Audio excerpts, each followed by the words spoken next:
Ladies and gentlemen, we are live. MythVision podcast. I do have Dr. Jennifer Bird joining us today. How are you, Dr. Bird? I'm doing well, Derek. Thank you. How are you? Doing wonderful. Doing wonderful. I'm excited about our show today. Let's get this intro going. Yeah. All right.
We are MythVision.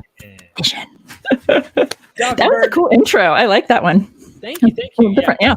We're updating the intros and doing all sorts of stuff. I could Our tell. last episode that we did, we got a lot of attention, didn't we?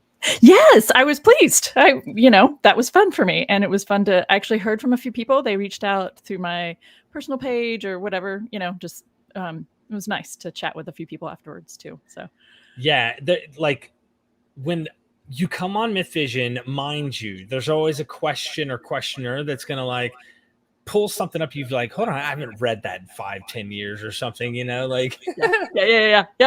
No, it was good. I really enjoyed the questions last time too. Oh, you did get it. I did get it. The man Jesus loved. Now, Derek, tell us about your reaction to the cover. To the cover? Yeah. It reminded me of paintings of Gilgamesh and his lover. Yeah, Enkidu. Yeah, Enkidu. Mm-hmm. And it made me think, whoa, I really never thought about taking John, the Gospel of John, as Greek in a sense. Like it's aimed at a Greek audience. Nice. Makes sense with it being so anti-Jewish. Ish. Yeah. Yeah. It just feels very anti-Jewish. Yes. I read it that way too. Yep. So maybe go, okay, if he did have a beloved disciple, how odd would that be in the Greek world context? It would actually be very normal and natural. Yeah. It actually gives it some appeal to say Jesus was the lover and he had a beloved. Yeah. What a way to open up 3 minutes into this episode. I love it. I know. We always have a hoot. I want everybody, please. I pinned her YouTube channel at the top of the chat. So make sure you go subscribe to Dr. Bird's channel. She also has a playlist she just uploaded with a bunch of content, and she's very lively. So you will enjoy, have fun learning with her. We're going to keep having her come on a MythVision, and let's keep exploring these topics. She brought the attention to me and said, Derek, I don't think people realize this is a big question. Is Paul a Christian? And I'm like, for so long, you're like, well, of course he was, of course, right? But then, I wanted to ask you, what's your first response to that? You actually laughed. That was your first response when I said, was Paul a Christian? Like, what? Of course he is, right? Yeah. Well, I laughed because it's like, there's the Jekyll and the Mr. Hyde. Okay. And the old me, like without a doubt would have been like, duh. Right. Who are you? Like, duh, right. Don't Where you know? Yeah. And today it's like, heck, probably not. Okay. Like most likely not. But we need to dissect that or pull it apart a little bit, right? We need to pull it apart because it's obviously he's the hero figure for Christians. So you go, well, of course he's a Christian. He followed Christ. So that's the definition they would fit is anyone who follows Christ fits the category of Christian. So we'll have to define our terms and get into this stuff. We do. Before we do, I need to plug everything of yours real quick. Oh, you're sweet. Thank you. I did mention the YouTube channel.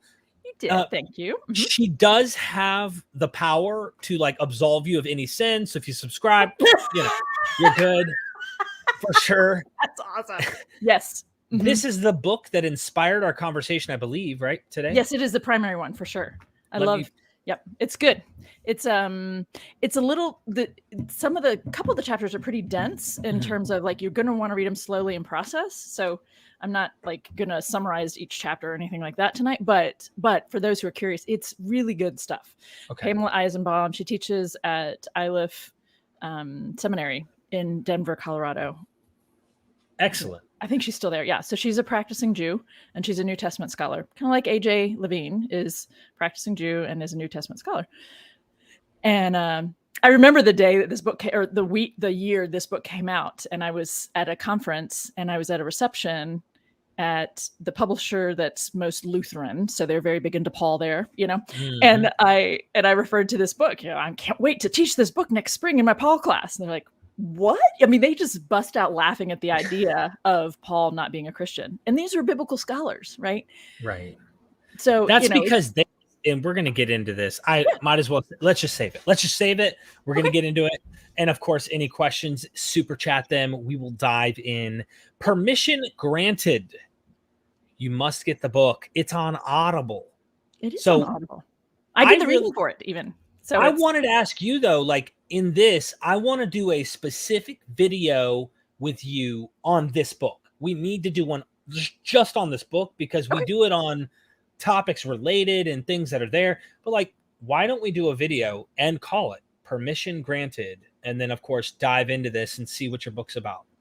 I would love to, Derek. Thank you for offering. And I'm game. I'd love to, because I think it's important content. And I think that's why I wrote it, for people who can't be in a college classroom, but want that kind of content and those kind of conversations. So there is a discussion-ish, disagreement, debate-ish type of thing coming up with you. And we have an apologist that Jonathan Sheffield's helping set up. So that'll be on topics related to this book as well. Be on the lookout. Your website, what can we find at your website? You can find, so this is the editorials page I pulled together back in the day. I was writing some editorials for Huffington Post. So I pulled together my favorite ones from there. Why pro-life is a harmful misnomer. An open letter to Kim Davis. If you remember her a few years back. I've heard. Yeah. She was, county clerk who wouldn't sign the forms for people for same-sex marriage. And anyway. 3 reasons why evolution will never convince a creationist. That was right after Ken Ham and Paul. And the science guy, Bill Nye, the science guy, did a quote debate. But the problem is, that's the problem is trying to have a debate instead of having a conversation that meets a creationist where they are. And so that's what that piece was about. All these pieces I'm really passionate about. Overvaluing virginity. That happens a lot. It's not just in Christian cult contexts. You know what I mean? Right. Biblical marriage, I do not think it means what you think it means. That's a big thing in my world. I like to talk about that. I like to help people have a better understanding about that. But it's related to the purity culture and the ideas that sex is supposed to be reserved for marriage. And, sex is a natural human thing. Right. Marriage is a human construction. These are 2 different things, right? Sex was not created to be in marriage. We created marriage. So, let's unpack that a little bit, right? All of these, go check her website out. And then you have a Vimeo now as well. Yeah. I've been, this series that I put together a couple years ago, actually right at the beginning of the pandemic. So I didn't get to promote it much, but it's a series meant to help walk groups of people who are interested in understanding what to do with the Bible in relation to this conversation. So it's not for everybody, this series isn't, but it's for people who want to be serious about, okay, I affirm LGBTQ folks, and I want to know what to do with the Bible in relation to this whole conversation. And this series is meant to help walk you through that. So, wow. Thank you for that. I just shared it to the chat. Thank you. And then, of course, the least of all is MythVision. I just dropped 4 videos today. 2 of them are ex-Jehovah's Witnesses speaking out, and they're talking about, getting out of the cult, and then killing for Krishna. There's a Hare Krishna cult that was in West Virginia that actually... the gentleman was in it for 15 years, said that his spiritual master told someone to go and actually murder someone else. So this is not like everybody in Hinduism. I already had a few apologists today that were like, "Are you kidding me? The Abrahamic faiths have done worse." I didn't say they didn't. Yeah, exactly. That's not. Yep. What are you trying to get at, man? So early access to all this. I mean, I have a lot of material on here that is just kind of sitting in the bank, right? And for those of you who join and support us, you can access it. This is how I do what I do for a living, and so thank you for everybody who supports. That being said, lovely.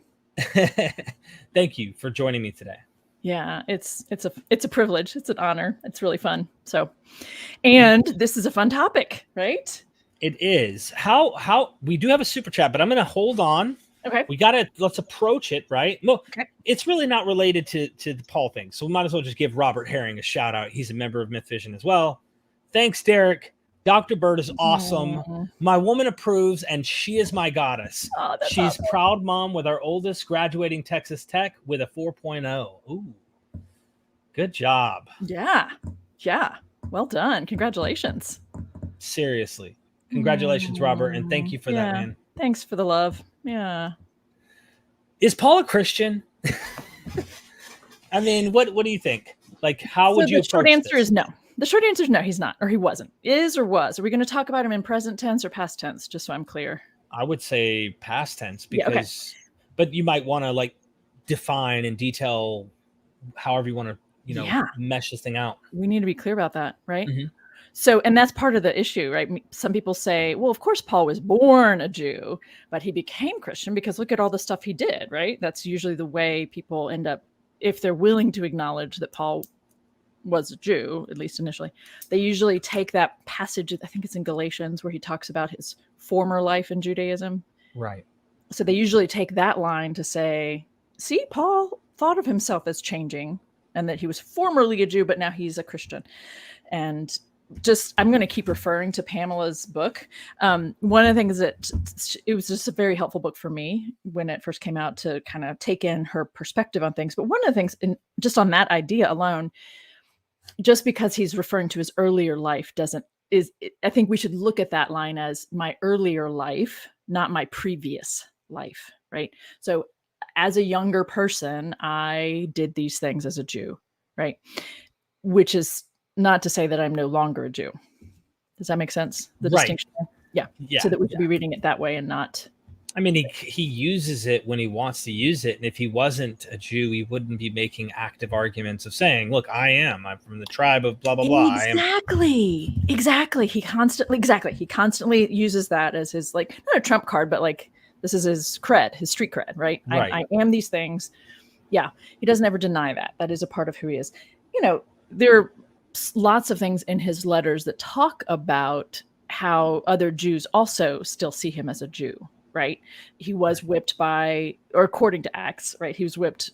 Maybe he even says it too. Right. I think he says it in his letters. The 40 lashes minus one. So that happens 3 or 4 times. And that's that's at the hands of synagogue leaders, which means synagogue, Jewish leaders see him as Jewish, right. They're the ones, correcting him or trying to corral his behavior. This would be a practice that Jews would have done with Jews. Right. I very much doubt a God-fearer or whatever other thing you would be getting these lashes. Exactly. And, Paul's rhetoric, he constantly refers to Jews and Gentiles. Those are labels you only use in a Jewish context, right? You don't use, you have a Jewish framework if you're using those labels of Jew, Gentile, right? Right. Just there you have it. To give another analogy, I've got a friend, Steven, who's like big into the Greek and stuff, who's shown me a lot of how the language works here. And he pointed out that in the Greek world, they would call the nations, like kind of like we do ta ethne with the Jews would call the nations, anyone who's other than them, they would consider what we call Gentiles or nations. Sometimes Israel can be one of them, but oftentimes they're not. They're excluded. That same category type, like we're talking about inside the bubble, they would do the same thing for barbarians and Greek. Romans and barbarians, or Greeks and barbarians. Exactly. Yeah. So that tells you the framework of the person making the comment, right? one of the main reasons I think that people think that Paul was a Christian is because we're taught to see the story in the book of Acts through the lens of conversion. Right. So, the story in Acts is told three times in slightly different ways. I don't want to worry about the details being slightly different, but people are taught to think of it that way. Eisenbaum says in her introduction, she refers to it more as Paul was called, not converted. I like to say, or I think of it more when I read Galatians 1, that's where we get Paul's version. It sounds more like he had an epiphany. Right. Because the language is God revealed his son in me. It's really weird.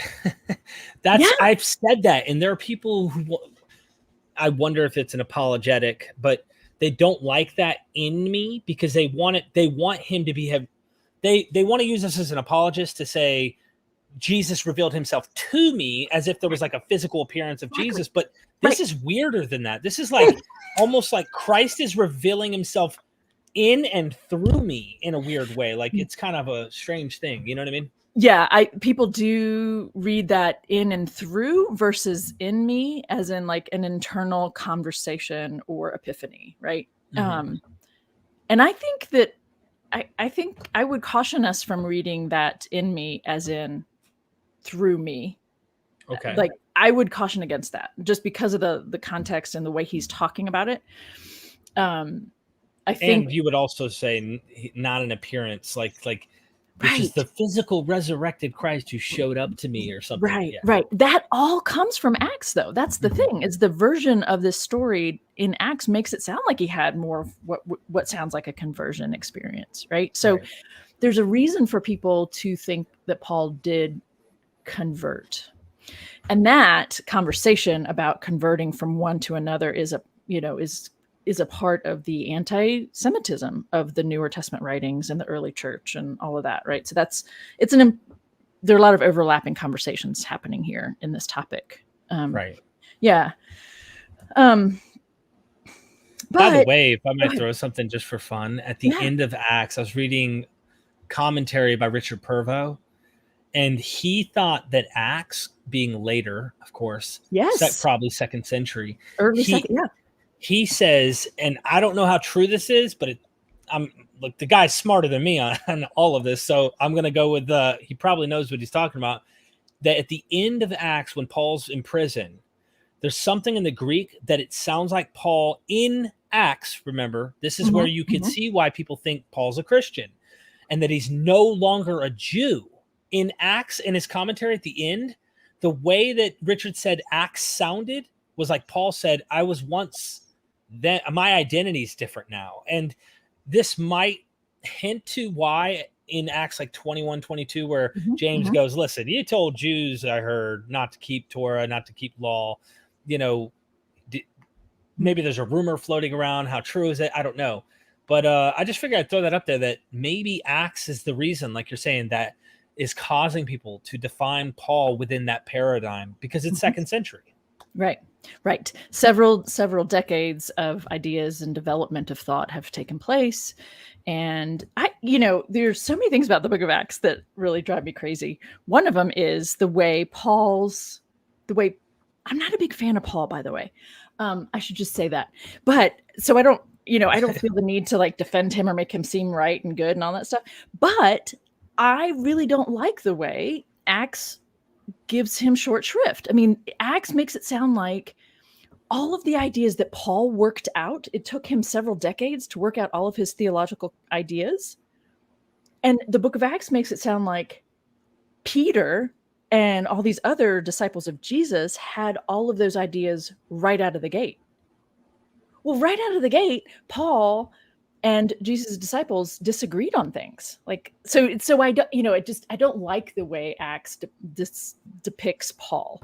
And I referred to this in the first conversation you and I had about a year ago, in terms of the anti-Semitism or anti-Judaism in the book of Acts. There's a lot going on there. And yes, the way Paul is described and depicted makes him sound much more tame than I think he was. It makes him sound like his ideas are co-opted by the disciples of Jesus in the book of Acts.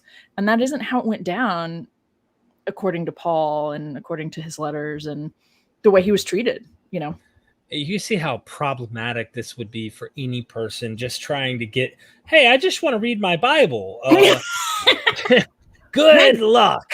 Right. You know? Yeah, because Acts is so much more interesting than Paul's letters. You know, you do get a cool narrative, and Paul is like some sort of superhero, you know. It's very epic, like, you know. There's so many things I love about it. And it also for me today, the excitement is the problems. Those are my excitements now. It's like finding out problems or finding out there are possible literary motifs from, let's say, Homer, or at least, in the end with the shipwrecks and stuff. You kind of wonder if this is a narrative lifted from other Greco-Roman myths, things like that, you know. Absolutely. It makes it so much more interesting. And I think you are absolutely onto that. Who is it you had recently? McDonald? Yeah. That's kind of his shtick, which is important shtick, right? It's important to know about all of that and its influence on the writers. So do you want me to get the super chats, or how do we want to go about balancing super chats and getting through content? It's your call. You are the guest, and I want to make sure, because I will get to them. Don't worry, ladies and gentlemen. We will get to them. Well, I think the only other thing I really want to make sure I say, and then I think it'd be fun to go to the questions, is that the other piece of this conversation is not just about Paul, but one of the reasons people misunderstand Paul as being Christian instead of being Jewish, is that people misunderstand the Newer Testament writings in general and think of them as Christian, right? But all 27 of those writings in the Newer Testament were written by people who are identifying within a Jewish context, and they were writing within a Jewish framework and to people within a sect of Judaism, right? So, and even the label Christian wasn't a thing during Paul's lifetime. So I know that doesn't really matter to some people, because they're like, well, retrospectively, it became a thing. But I think it's important to keep that in mind as a part of the conversation, that if the term Christian wasn't even coined until likely after Paul was executed, then it's really, really hard to think of him as actually being that, right? Right. Yeah, there's a lot of issues to bring up. The idea of him having this Christ is weird to me. For me, it's weird, because it's like, where is this Christ who's going to die for you and like your sins and things like that? And then someone was telling me on my Facebook page or Facebook group, Derek, this isn't new. I mean, Enoch was a son of man in the Enochian literature who ascended and seated at the right hand of God. And I'm thinking, dang, if Jesus's cult existed at the time Enoch's cult, this Enochian cult existed, they'd be neck and neck fighting it out. So I don't know what to make of some of this. It's just weird. I think there's more outside, or what we would call Hellenistic influence in the Newer Testament that we're talking about than what we'd find in the Dead Sea Scroll, Qumran community. Absolutely. Even if there is influence, it's just not as much, probably. I think you're right. I'm really interested in who you've been having conversations with too. I mean, that shows that you're, it's really fun to listen to you talk about the things that you're learning, because I'm like, yeah, that's impressive. Yeah, absolutely. There's way more. There's so much Greco-Roman influence on the New Testament writings, Newer Testament, as I like to call them. If I may tell the audience so that they feel very special, like, not only does Dr. Bird acknowledge and say, you have a really sharp audience of people that are like, it makes it fun because you're talking to people who aren't just in your, first year freshmen in college coming in to learn from you. It's like some of these people you could tell have done a lot of study and a lot of research. And so she wanted to compliment MythVision audience on just the kind of questions, the kind of, thoughts that come, and of course being respectful in the process and knowing how, this data is not the best data in the world. We're trying to figure out with what we can and not being dogmatic, figuring out ways to be open-minded and go with what we think might be the case. So thank you for complimenting them on that, because I learned from them a lot. Yeah. Well, I appreciate and respect intellectual curiosity, you know? Yeah, you do. Yeah. You do. Yeah. Thank you. Yeah. Yeah. Kate Burt says, this is very important work. Thank you. Dr. Bird really helps with providing opportunities for new perspectives. I have to tell you, Kate Burke is a friend of mine. Oh, well, thank you, I didn't know Kate. she was going to actually show up. Yeah. Hi, Kate. You're awesome. I know. Well, thank you so much for that. Yeah. Pat, what is up? Great to see you here. Paul, Hellenized Jew and engaged in mystery cultist. Yeah, engaged in creating his own kind of semi. That's a great way of thinking about it, right? The idea of mystery cults, I was looking into this recently and love to get your thoughts, because I know it's, if you go back 100 years and read the scholarship on it, it might be a bit outdated, and they might have tried to connect everything they could. And sometimes we call that parallelomania. But then there's also the modern scholars who want to divorce Christianity completely from any mystery cult influence or anything like that. It's not one. And that, I think, is also a sin to do, because imagining them having a baptismal entrance or initiation process and a ritualistic meal of blood and wine or water or whatever might have been the substance, as ingesting the deity or the divinity itself, of saying you will have immortality through this process. If it walks like a duck and talks like a duck, at least it's influenced to look like a duck and it talks like that. You don't have to say it is that, but I'm with Pat and thinking, like, it's not a bubble force field protected from the rest of the world it lived in. What would you say? Oh, absolutely. I mean, one of the things I work really hard to find ways to get people to think out, like to look at Paul's letters differently from the way they've been trained to think of them.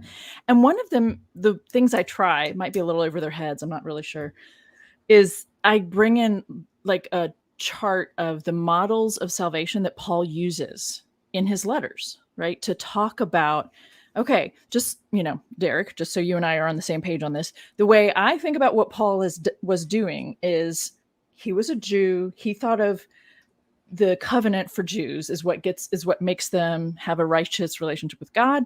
And then what he's doing for Gentiles, for everybody else, is talking about Jesus in a way that takes this death and makes it salvific. And he does that by connecting to at least 5 or 6 different ideas out there. And only one of them is the animal sacrificial system, which comes from Judaism.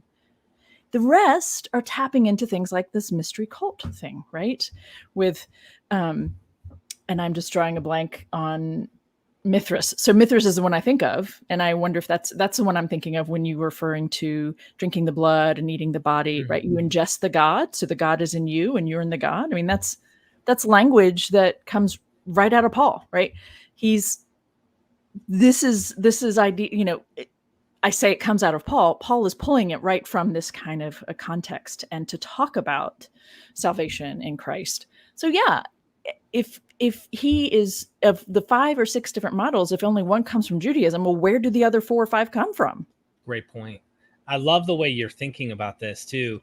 And I think there's a big issue with dichotomizing Paul as if, like, well, if he was a Jew, he couldn't have done that. No, Hellenized Jew. So I don't know if Hellenized can be, like, in one episode, you can spend a whole episode talking about this issue, where I'm with like M. David Litwa and other academics who come to this position. They go, Hellenism has literally permeated to the point where Jews are sweating Hellenism out of their pores. And so it's like, you can't act like this is Jewish and this is not. Like, there's an absolute fine line between the worlds. They have kind of mingled and crossbreeded, and it's super complex. It's not as simple and black and white as we love to think of. Judaism was this bubble protected from the whole world, and no, it never has been. And that is true for any group of people, right? When you kind of migrate to different parts of the world, you have your identities, but you also assimilate, or you take on the idea, the ideas around you. to a certain extent. And I think, that is why you end up having different sects within one religious tradition. Some people are more open to that than others. Some want to be more protective of their original, in air quotes, right? Original ideas, right? Right. Because where did those original ideas come from? They're adapting. Those original ideas came from someone else to begin with. You got to go, if you go back far enough, we're getting to, as you've referenced before, we're going back to Babylonian and Assyrian ideas, just with the origins of what become Judaism. The biblical Hebrew ideas come from Egypt and all over the place. So I love that, though. I mean, it makes it so much more interesting, doesn't it? You can appreciate the Bible, I think, a lot more. I used to try to when you hold the Bible on this pedestal, of course, then you have a house of cards that you have to defend and keep wind from blowing the cards down, and try and keep wind from blowing a single card at all.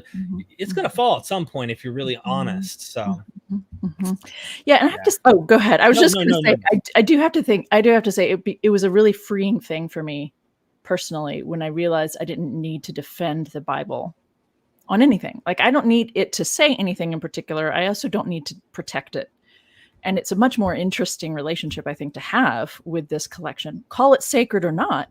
I just think it's much more interesting when you don't need it to be something in particular. You're more free to see these kinds of relationships and to see that influence, or, you know what I mean? Or to see where Paul is doing something bizarre or interesting or kind of jacked up. Some of this stuff needs to not be perpetuated anymore, I'm with you. Doc Ploromanot. Oh, he's back. He's back. Should we approach Paul's theology more in a dialectical phases with his Judaism as covenantal nomism, Gentile Christianity as participationalist? I hope I'm saying that right. Participationist eschatology. Eschatology, and the subsequent amalgamation in Acts, Ephesians, a synthesis of the two? Interesting. So if I'm understanding the question, should we be looking at Paul as the covenantal nomism, the original Jew, then the Gentile, he's doing this Gentile thing. And then this is an interesting perspective on things. Are the Acts later Pauline epistles a synthesis of the two? And on the fly, in response to that question, I don't necessarily think of it as a amalgamation, but that's partly because I spend most of my time thinking about this issue through the lens of which parts of the genuine Paul, and I've used the air quotes, but I actually kind of think of it that way, the 7 that we think of Paul and his buddies actually writing, which parts of those were problematic and needed to be corrected by the Deutero Paul. And so I don't actually think there's a lot of synthesis here. But it's a fun question to contemplate, actually. Yeah. And then there's this other piece to me. This is just me being honest about how I think about things. I get really, how much of this to say right now? I actually don't care about the covenantal monism and the Jewish. Let me come at this differently. The things that pale males tend to want to argue about have to do with how to read Romans correctly and how to make sense of all of Paul's theological content. In particular, it kind of comes to a head in Romans. And what's interesting to me is how this book will help you read all of that through a Jewish lens and read it more appropriately, and will actually help you make sense of some of the difficult language there. But in the end, Is it fair to say that when you made the reference pale males, you mean Lutheran Christian, they've already divorced themselves from Judaism completely. So when you're approaching this, you can't even approach this Jewish wise. You can't really come at this with a Hebraic approach. They're thinking Paul has completely said bye. There's a complete cut where he has zilch to do with the Jewish approach in a way. Am I right in this or am I wrong? Yeah, no, I think that's a really interesting. Yes, I think you're right. And I realize I kind of opened up a can that I'm not sure is going to matter to, but maybe people watching this will actually be interested in this. I don't know. What part of what I'm trying to get at is, let me paint a picture for you. Okay. So if you go to the annual conference where biblical scholars and religious scholars from around the world come together, weekend before Thanksgiving every year. And if you go to just the just general basic panel on Paul's work or theology, the room is going to be almost entirely white males. Mm-hmm. And they're going to be arguing over, this is where that comment from the former, whoever you had, there are just way too many scholars saying way too many things, but it's all very focused on one particular way of looking at Paul, which is trying to understand what he did mean. And I think that most of what he did say and mean doesn't even really matter to us today. Like, most of what he is saying and doing is he is having this conversation about the law and how it doesn't matter to Gentiles. Mm-hmm. And people spend their lives trying to make sense of Romans chapters 9 through 11. I have been perplexed by it, I must admit. But yeah. So here's the thing. Who cares? At the end of the day, yes, you're absolutely right. I got caught up in a debate, though. See, my debate was different, I would say. Okay. But it still really was an interesting... this was whether or not... I don't know if you've heard of Jason Staples. He's got an approach. He thinks that all Israel shall be saved, and that the Gentile and the Jew here in Romans 9 through 11 might be talking about the lost Israelites coming back and all that kind of stuff, or something to that effect. And so anyway, I found it interesting because I've been involved in like debate groups online for a long time. I've actually stopped because I found how ridiculous it is for them to assume all Gentiles are actual Israelites in the first century. Like, all the Gentiles that were getting salvation that Paul was going after were not pagans. They were actual apostatized Israelites in some sense. So yes, I am guilty of being caught up in this nonstop back and forth, and really, like, when I do hear people try to come at it with Paul within Judaism, like Paula Fredrickson or someone else, that makes a lot of sense. Mm-hmm. I have to admit, it makes a lot of sense. Well, and, part of me wants to say, and nice name reference there, Paula Fredrickson's serious scholar, really interesting work. Let me come at it this way. Think of all the other things that Paul got wrong. Like, why are we spinning our wheels trying to decide about the law? Like, there are people dying. Like, we have problems in this world that we need to fix. And I really wish people would stop wasting their energy just trying to decide what Paul meant by whether or not living like the spirit of the law versus the works of the law, justification through faith. Like, we literally spent 2 weeks in my class on Paul in seminary trying to just like work out the phrase pistis Christou. Like, 2 weeks. Do you understand? That's 6 hours. That's like 12 hours of class time talking about 2 words in the Greek, like, and how people over the centuries have like parsed that out literally and how they've interpreted that. Like, there are people dying of an economic and physical oppression. We have work to do, people. We do not need to do this like mental drives me crazy. Why are people so hung up on getting Paul right? What is going on there for people? Do you think it's a salvific?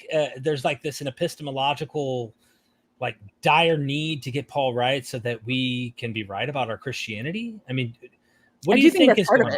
Okay. I do think that's part of it. I also think, I think it's salvific, perhaps.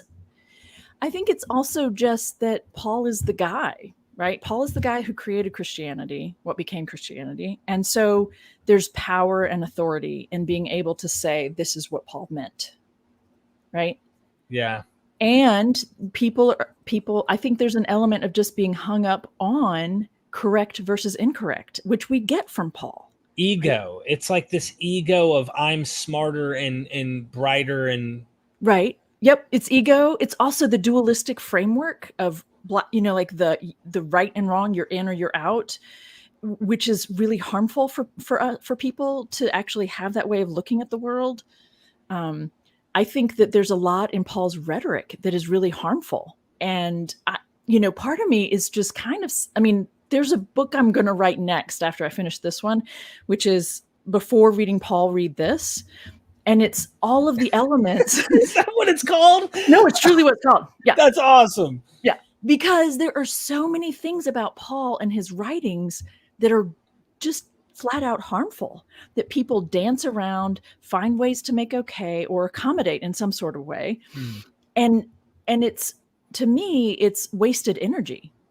And it's, I don't want to get lost on this topic, but I do want to mention, like in Romans 1, when he talks about men with men and women with women. Yeah. I have a very good friend I grew up with who ended up marrying, his partner was a guy too. He comes out and he says, hey, I'm queer, but Paul did not mean what you think he meant. And of course, you see how he's already trying to he wants to keep his Jesus, his Paul, his Christianity, but it's got to match his lifestyle so he fits in the kingdom, And I think that's an example of that's a something. perfect example. And I'm so sorry for your friend. I'm glad that he was able to, by the way, be comfortable with himself in spite of his upbringing, that taught him that he probably shouldn't be. He somehow managed to be, and I'm really happy for him. But you're right. That's a great example of what's going on here. And I just think that a lot of people would be. Is it also the tradition? Is it the tradition? I hear, for example, Bart Ehrman's teacher was Bruce Metzger. Okay. So we used to refer to him as the fourth member of the Trinity. Yeah. But Bruce Metzger is like you could see Bruce in Bart a lot. Even as Bart is completely parted ways, he can't let go of like the tradition of his academic training. And so you kind of wonder if this is like that. My daddy told me that you should vote for this crowd. And so vote for this crowd, kind of like passed down tradition. I don't know. Yes. No. And I just, on that, like, part of what I'm trying to get at is the conversation has been focused in this particular way that a lot of men just think that the conversation is really important. And for a long time I did too. And I was trying to play along, and I just want to ask a different set of questions. I want to have a different set of conversations about Paul that do not lead to affirming him and holding him up as correct on everything, because he's just not. Yeah, and if he's not, why do we want to get him right when we know he's not on so many levels? Right. So, but most of the people that are trying to get him right are not prepared to say that he's not right on some of these things. So it's kind of it's a big piece of, if I'm going to pull this yarn, you're going to pull the whole thing apart kind of thing. But that's kind of what I want to do. Yeah. So I love it. That's why I love having you on. We can do so many things. Doc. So yeah, I don't know, Doc, did we address your question though? I don't know that I did. I danced around it, I think, because I did think it was interesting, the whole Ephesians thing. Is Ephesians aware of Acts? This is a question. Don't know. Wonder what some people might have to say about that. But look, Ephesians is technically before Acts, but yeah, go ahead. That's why I was going to say, I think Acts would be later. Doc, thank you so much. I know you had another one coming soon too, so I'm going to keep moving. We had a ton of super chats popping in. Okay, good. So I will try to get to the point. All right. Scott Daniel, thank you for the super chat. In 1 Corinthians 15:5, Paul uses, what is this, ophthe, to mean Christ appeared to the apostles. But as a Hebraism, can't it just mean experience or perceive? That I can't answer on the spot, I'm sorry to say. I'm intrigued by that though. Scott Daniel's on my Patreon. Yeah. Just to say, if you wanted to look it up afterwards. Yeah. Dr. Bird loves like looking things up and making sure. Last time she gave me this, I don't know if anyone watching the last video went into the comments. Didn't you give me all these links? I can't remember. Maybe I'm mistaken. No, but I did actually follow up on Pleroma's first question last time, which was about the issue of love in the Hebrew Bible and the use of the term, and wasn't that more coming out of treaties? And I really, really wanted to follow up with Doc and say, actually, your question was a trick question, because there's no reference in either testament that marriage has anything to do with love. Right. And you did follow up, and that was something you were like, I wish I had remembered to say that, but we're all on the spot. So you're not infallible. It's okay though. But it's like, these are really interesting questions, but also that was getting at kind of one of the big points I was trying to make, and so I said I didn't clarify on that. But anyway, so 1 Corinthians 15:5, and I'm looking it up in the English, so I don't have my Greek is at my office. I'll look it up on my phone, but it's the appearance, right. To I handed on to you as of first importance what I in turn had received, that Christ died for our sins in accordance with the Scriptures, and that he was buried, and that he was raised on the third day in accordance with the Scriptures, and then he appeared to Cephas and then to the 12. So you're asking, couldn't that be a Hebraism, just an experience or perception? That's interesting. I would need to go look it up in my BDB and all those, fun things to help me understand better. It's an interesting question, and I appreciate having that angle on that particular piece, that particular comment from him. Maybe you and me can follow up in the chat, and then when you do, I can just message Scott and let him know, or we'll mention it on the next stream we do too. Keep in mind, like, some of these questions, we're definitely going to have to look up. It's just how it is. Yeah, and it's really also interesting, Scott. This passage in and of itself. In seminary, one of my favorite professors was Don Jewell, and he had worked. Going to draw a blank on. Dahl, I think was, anyway, the professor he worked with for his dissertation. So they took a lot of time and focus trying to understand where Paul would have gotten his ideas to begin with. So after the fact, looking back at the connections that Paul made in the Hebrew Bible, right, to make sense of Jesus in this way, you can follow, oh yeah, that makes sense. But the initial effort and the kind of the direction that he took to get to these different ideas wouldn't have necessarily made perfect sense to a Jew in the first century. So he was making some bizarre connections. And one of the reasons this came to mind is when he talks about that Christ died for our sins in accordance with the Scriptures. Yeah, that's not a given. Like, that isn't a given that someone would die for sins in accordance with the, like, what happened to Jesus, dying for sins is not, if you want to take that idea of Paul's seriously as a Jew, then what he would have meant is that Jesus died at the hand of sinful people. Sin cannot handle people speaking truth to power. And that's what got Jesus killed. That isn't how people take that today. People take it today to mean Jesus was, the substitutionary atonement for me. Which, those are two different concepts. I should have been killed for my sins, and Jesus was instead, versus Jesus, as a good Hebrew Bible prophet, is stood up to power and stood up to injustice, and that got him killed. As it does. That's what happens when someone tries to stand up to people in power and to speak up about social justice. You get silenced in some way, right? This is an interesting point you bring up, because I've always wrestled with that passage and thought to myself, as according to the Scriptures, there is no Scripture. He's not referencing a Scripture. Exactly. So where is this lost Scripture thing that we're trying to reference that shows that he means what he's saying here? It's not there. Right. It's not. So there are people who literally are like having a hard time going to sleep at night, who think we're going to discover this lost text somewhere that Paul had of a Hebrew Scripture or a Septuagint of something.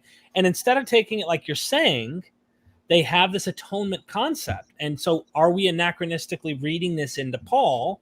And it's not like it's not an idea in the 2nd, 3rd century we start to see. Right. That's the problem. Paula Fredrickson talks about this too. She's like, when you get from Paul to Augustine, she does a lecture on this. Yeah. And you're like, what happened? It changed so much. So It did. And Paul, I think, really, well, that's related to that. I mean, I think Paul set up the possibility of Augustine's interpretations for sure. Right. But he's not very clear. Even 2 Peter, the forger, was like, Paul's a little hard pretending to be Peter. He's kind of hard to understand. Yeah, and, right. We get it. Yeah. Right. Doc Pluromanatta is back again. Is it flawed to find universal theological consistency within each Pauline letter? E.g., in Romans 11, he completely cancels justification by faith, free grace, and is taken over by Jewish patriotism. All Israel will be saved. Theological consistency within each. I do think so. I mean, the short answer is yes. I do think it's. Is it flawed to think that Paul is consistent throughout every letter that he wrote? I do think that is flawed. And I think, fascinatingly enough, yes, the book of Romans is the most egregious on this. And I think he may have been suffering from some sort of mental deterioration.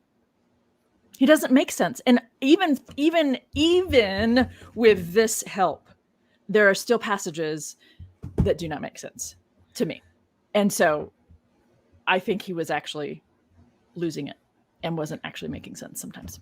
But that's beside the point. Back to you. I cannot help but say that Paul sounds, when I was in the charismatic movement and we were kind of nutty. I mean, that doesn't mean I was actually like, DSM insane or anything. Like, I legit was like weird in my thinking and stuff. Me too. There were spiritual teachers who were really strange, even worse. Paul seems like this guru rabbi Hellenistic mystic who is just, the way he even will pull a scripture from the Bible.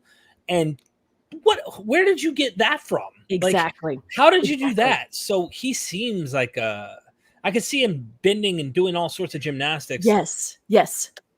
That's right. I think that's exactly right. Yeah, he did some really weird, he did some very important, yes, midrash, mental gymnastics, whichever way you want to talk about that. Yep. I cut you off, though. I apologize. No, I don't think so. You were getting into something. You were going to, I think, continue on. Well, I want to honor the question that's being asked. I keep having this, like, my answers to these questions are to do a different thing. And that's annoying when people do that. So I'm trying not to do that. Okay.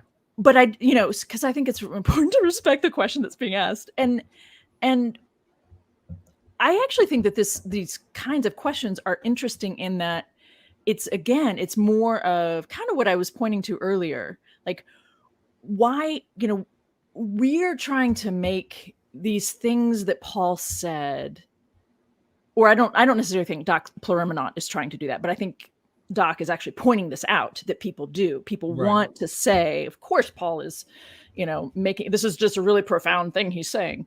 Right. Yeah, no, I think it's a good question. I think he is like, with me, we're trying to find the holes and problems and see these issues. And so while someone is trying to make Paul on the pedestal perfect, I ask questions and think about different people's perceptions. And I did want to mention this Romans 11 thing where you're talking about all Israel shall be saved. I find it really ironic that 9 through 11 is the first time he even uses the term Israel. Like, he used Jew the whole time, then he pops up using Israel. And there have been, like, Dutch radicals, like I mentioned earlier before we started the recording, that want to say this was not originally in this letter and that this was a different, maybe a part of a letter that was sliced in or something. There's interesting, because it is so different. It's so different. The reference to Israel. That's interesting. Yeah. And when I went to graduate school, when I was applying to graduate school, and then when I was deciding what I was going to write on, I looked at the field, like, which part of this field of New Testament studies do I want to be a part of and contribute to, or whatever, over the next however many decades of my life. And there was just no way in hell I was going to go into Pauline studies.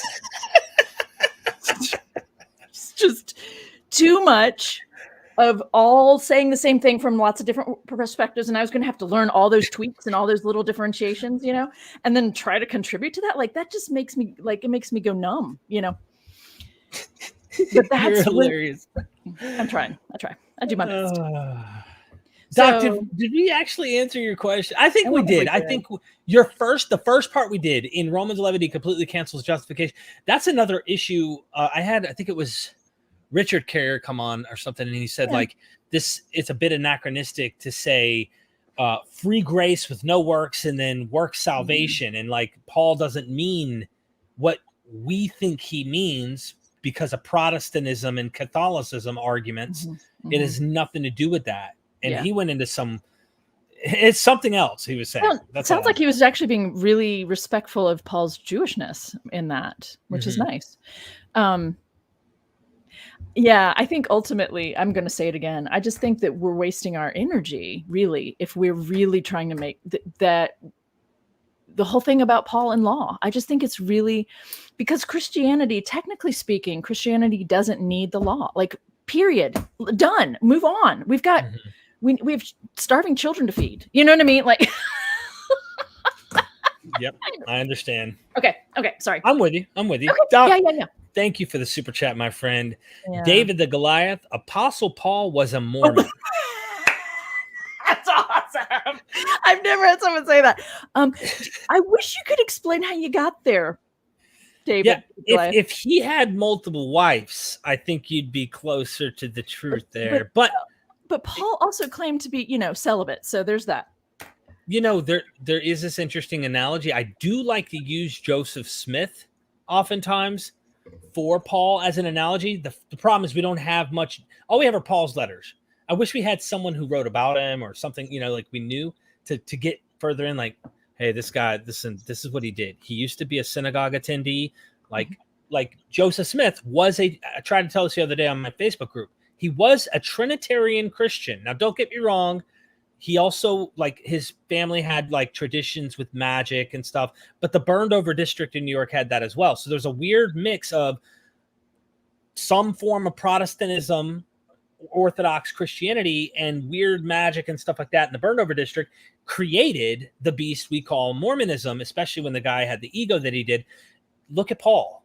You kind of wonder, here's a Jew within the tradition of Judaism, in some sense, Hellenistic, probably influenced by other Hellenistic ideas, not just his Judaism. Voila. Right. You know? But yeah. Okay. This is probably not the time to say this, but I'm going to say it. So the first time I taught a course on Paul, at the second time I taught, anyway, at the first institution where I taught, I did a course on Paul, and it was really fun to work through his letters together with these very bright and open-minded students. And by the end of the semester, this was not my goal. This isn't what I was hoping students would take away from it. I had two different things come out of that class that I'm really pleased with. One was I had two students say, it seems like Paul was a gay Roman spy. Well, where'd they? And then the other thing that came out of that was a senior honors thesis, and that student is actually now doing work in sociology, psychology, psychiatry, social work, dealing. And she did as much as you could do a DSM-5 analysis of assessment of Paul from the genuine letters. Now, of course, that's ridiculous and anachronistic and all that stuff, but there's also some stuff there to work with. Not that it's foolproof, not that it's, but the point is there are strong elements of narcissism, right? Strong elements of, and the most interesting piece I thought was what this student said about some sort of mental break. How we would look at today what happened with Paul in terms of who he was when he was persecuting Jesus's followers.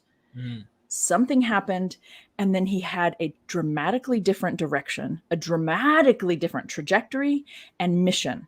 And when you put those two things next to each other, going after Jesus's disciples, he's a Jew going after other Jews, that whole conversation, we could tease that out if you'd like, but what does that look like? How would you justify that as a Jew? And then you switch to taking a message to all the Gentiles. These are not even, they're hardly even related, first of all. So what happened there for Paul, and how is he talking about it versus how would we assess that and understand that today? And this gets, I think, is more in kind of Carrier's wheelhouse to look at Paul through those lenses and to see, what if he did have a psychotic break? And what does that mean about all of these ideas that we're getting from Paul?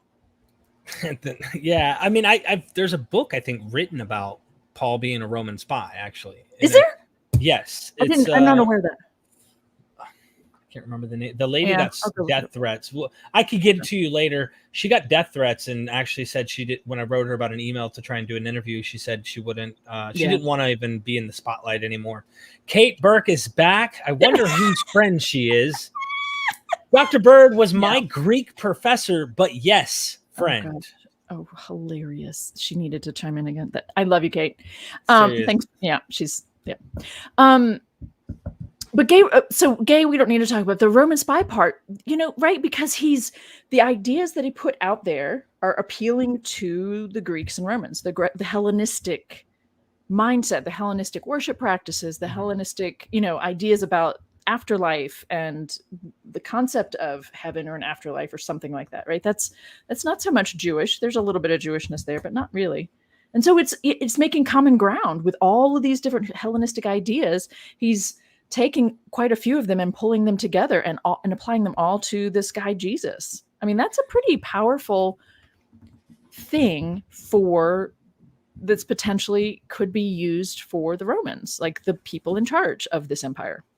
It makes you think, just in that vein, that he would be a political agent, right? When was religion and politics not married in some sense?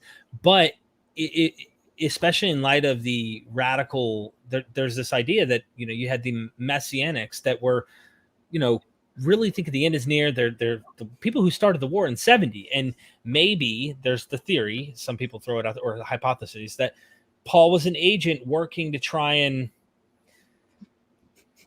convince Gentiles, but also he would approach Jews, which might hint at the tradition and Acts on him approaching synagogues to try and convince, hey, Jews, listen, don't fight against them. Romans 13, God put Rome in charge. Like, hinting at this idea that,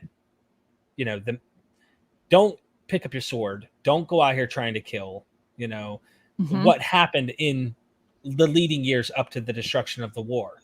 So there are people who think that he was an agent to try and reverse the extremism out there in some sense by entering into the groups of extremists to try and kind of compete. I don't know. I'm not so sure that's the case, but anyway, Kate, thank you. Yeah. That's an interesting angle. I was looking over here because I was looking to see if I have the book here or if it's I think it's at my office, but the book In Search of Paul, John Dominic Crossan and someone read, I'm sorry, I can't remember his name, but they talk about there's a way to read what Paul does in Acts through the lens of, if he goes to the synagogues, he could actually only be talking to the God-fearers, those who are not born Jew, but not born within Jewish tradition, but choose to be a part of the synagogue community. And we have a lot of archaeological evidence to support this, not just the presence, but that important and wealthy people were God-fearers and a part of the synagogue. So that it would make sense then on that level for them actually to both be true, that Acts is saying he went to the synagogues first, but Paul says he's only speaking to Gentiles. Well, that is one way to make sense of both. If he's only going to the synagogues to talk to the Gentiles. Yeah, it's very weird, but he needs money. I know that. So yeah. I know he needs money. Ronnie S says, was Paul, Jesus, Virgin Mary, Ashkenazi Jews? Were these three people Ashkenazi Jews? So no. I mean, I think the quick answer there is no. Thank you for the question, Ronnie. I mean, that's another form of kind of an anachronistic thing, right? Ashkenazi Jews are a group of people that come out of being not exiled so much, I suppose, but in diaspora, right? So we think of Ashkenazi Jews as being Eastern European, and that's a very, relatively speaking, modern development of Judaism. So I'm not a big fan of reading current ideas back that way. Does that make sense? What do you say? I agree. Okay. I totally agree. And I'm going to try and be shorter when we do have the answer, because you and me, we can have fun. Okay, sorry. I'm sorry. I'm going to be shorter because I know how to keep going. Clark Morledge, thank you for the super chat. Ooh, fun. Due to Artemis cult in 1 Timothy 2:12-15, only Yes. rebuking female false teachers, i.e. Yep. Adam came before Eve, not Artemis before Apollo, and Christ saves from childbirth, not Artemis, or is Paul just a male Jew? Didn't we get this question last time, I thought? No, but I love or maybe there was something similar. But here's the thing. I actually don't read that through the Artemis and Apollo. So that's a fun thing. I read it through the Montanist or the traveling philosophers and the things more like the Gnostic stories. So I'm actually just really kind of giggling inside because I love this new angle on it, first of all. And I've also been to the island of Delos to see the birthplace, which is kind of fun. Yeah, that's a beautiful, anyway, that's a fun place to visit. So back to your question, I read that through the other story, like say the creation story in On the Origin of the World in the Nag Hammadi library. I think that's a little bit more. The only reason I do that, so maybe we did bring this up last time, Derek, I don't know, but the only reason I like that particular story is because in that story, the male human, the first female is created first, and she is actually goes over and helps to give life to the male who's created after her. And and then after that, so she is Zoe or life and he's Adam. And then the next couple steps are that the demigods cast a spell on the man and make him believe that he was created first. So yeah, I mean, it's almost like you couldn't ask for a better story to be the backstory to this 1 Timothy 2 reference. I mean, I think that's the story that these women have heard and kind of like the sounds of, and you kind of can't blame them, right? Yeah, no, I mean, especially with a patriarchal world you live in. Yeah. And with the Artemis cult, yes, I mean, Artemis she was the goddess of that city, and Ephesus is the town where that is taking place, and so the letter of 1 Timothy is written to Timothy, who lived in Ephesus and in Crete. So yeah, there are all kinds of reasons to bring in the Artemis reference or the Artemis element. I read that though as relevant because that means that there are a lot of women in town, men and women in town, and people that don't fall into male or female. But there are a lot of people in town who are cool with the empowerment of women, right? And so if they're in the Christian community there in Ephesus, they might prefer a different origin story, a different creation story than the one in Genesis 2 that suggests that the female was taken out of the side of the male, even though that's not really what went on in the Hebrew. That's how people were reading it. I like this question because it could be eclectic, and meaning while the most direct context may be addressing the Gnostic, it is where's this idea coming from, and is this possibly a pagan influence where we could say, hey, we've like kind of like legends later build. I mean, even in Josephus, to use one example, there's a tradition that Moses didn't actually die, that he actually was ascended on high like Enoch and Elijah.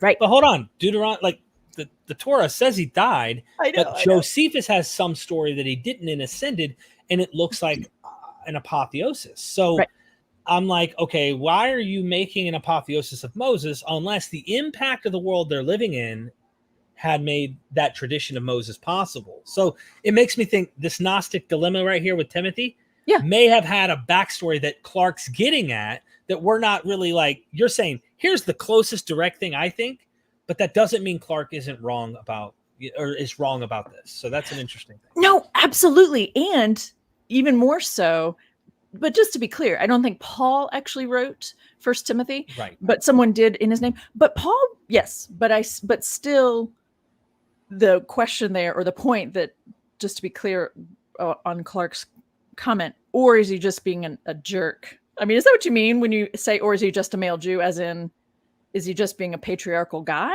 Because not all males then or now, are entirely patriarchal. Right.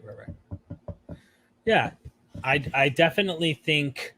Well, I guess what I'm saying is if you're a teacher, a female, and you can teach, and there's a Christian, movement saying that that's good, And then all these guys are trying to like reverse it. How would you Exactly. feel? What are you going to, what's up? What's going on? And so they're competing with this direct issue, but maybe there is something in the Greco-Roman world behind. I don't know. I don't know.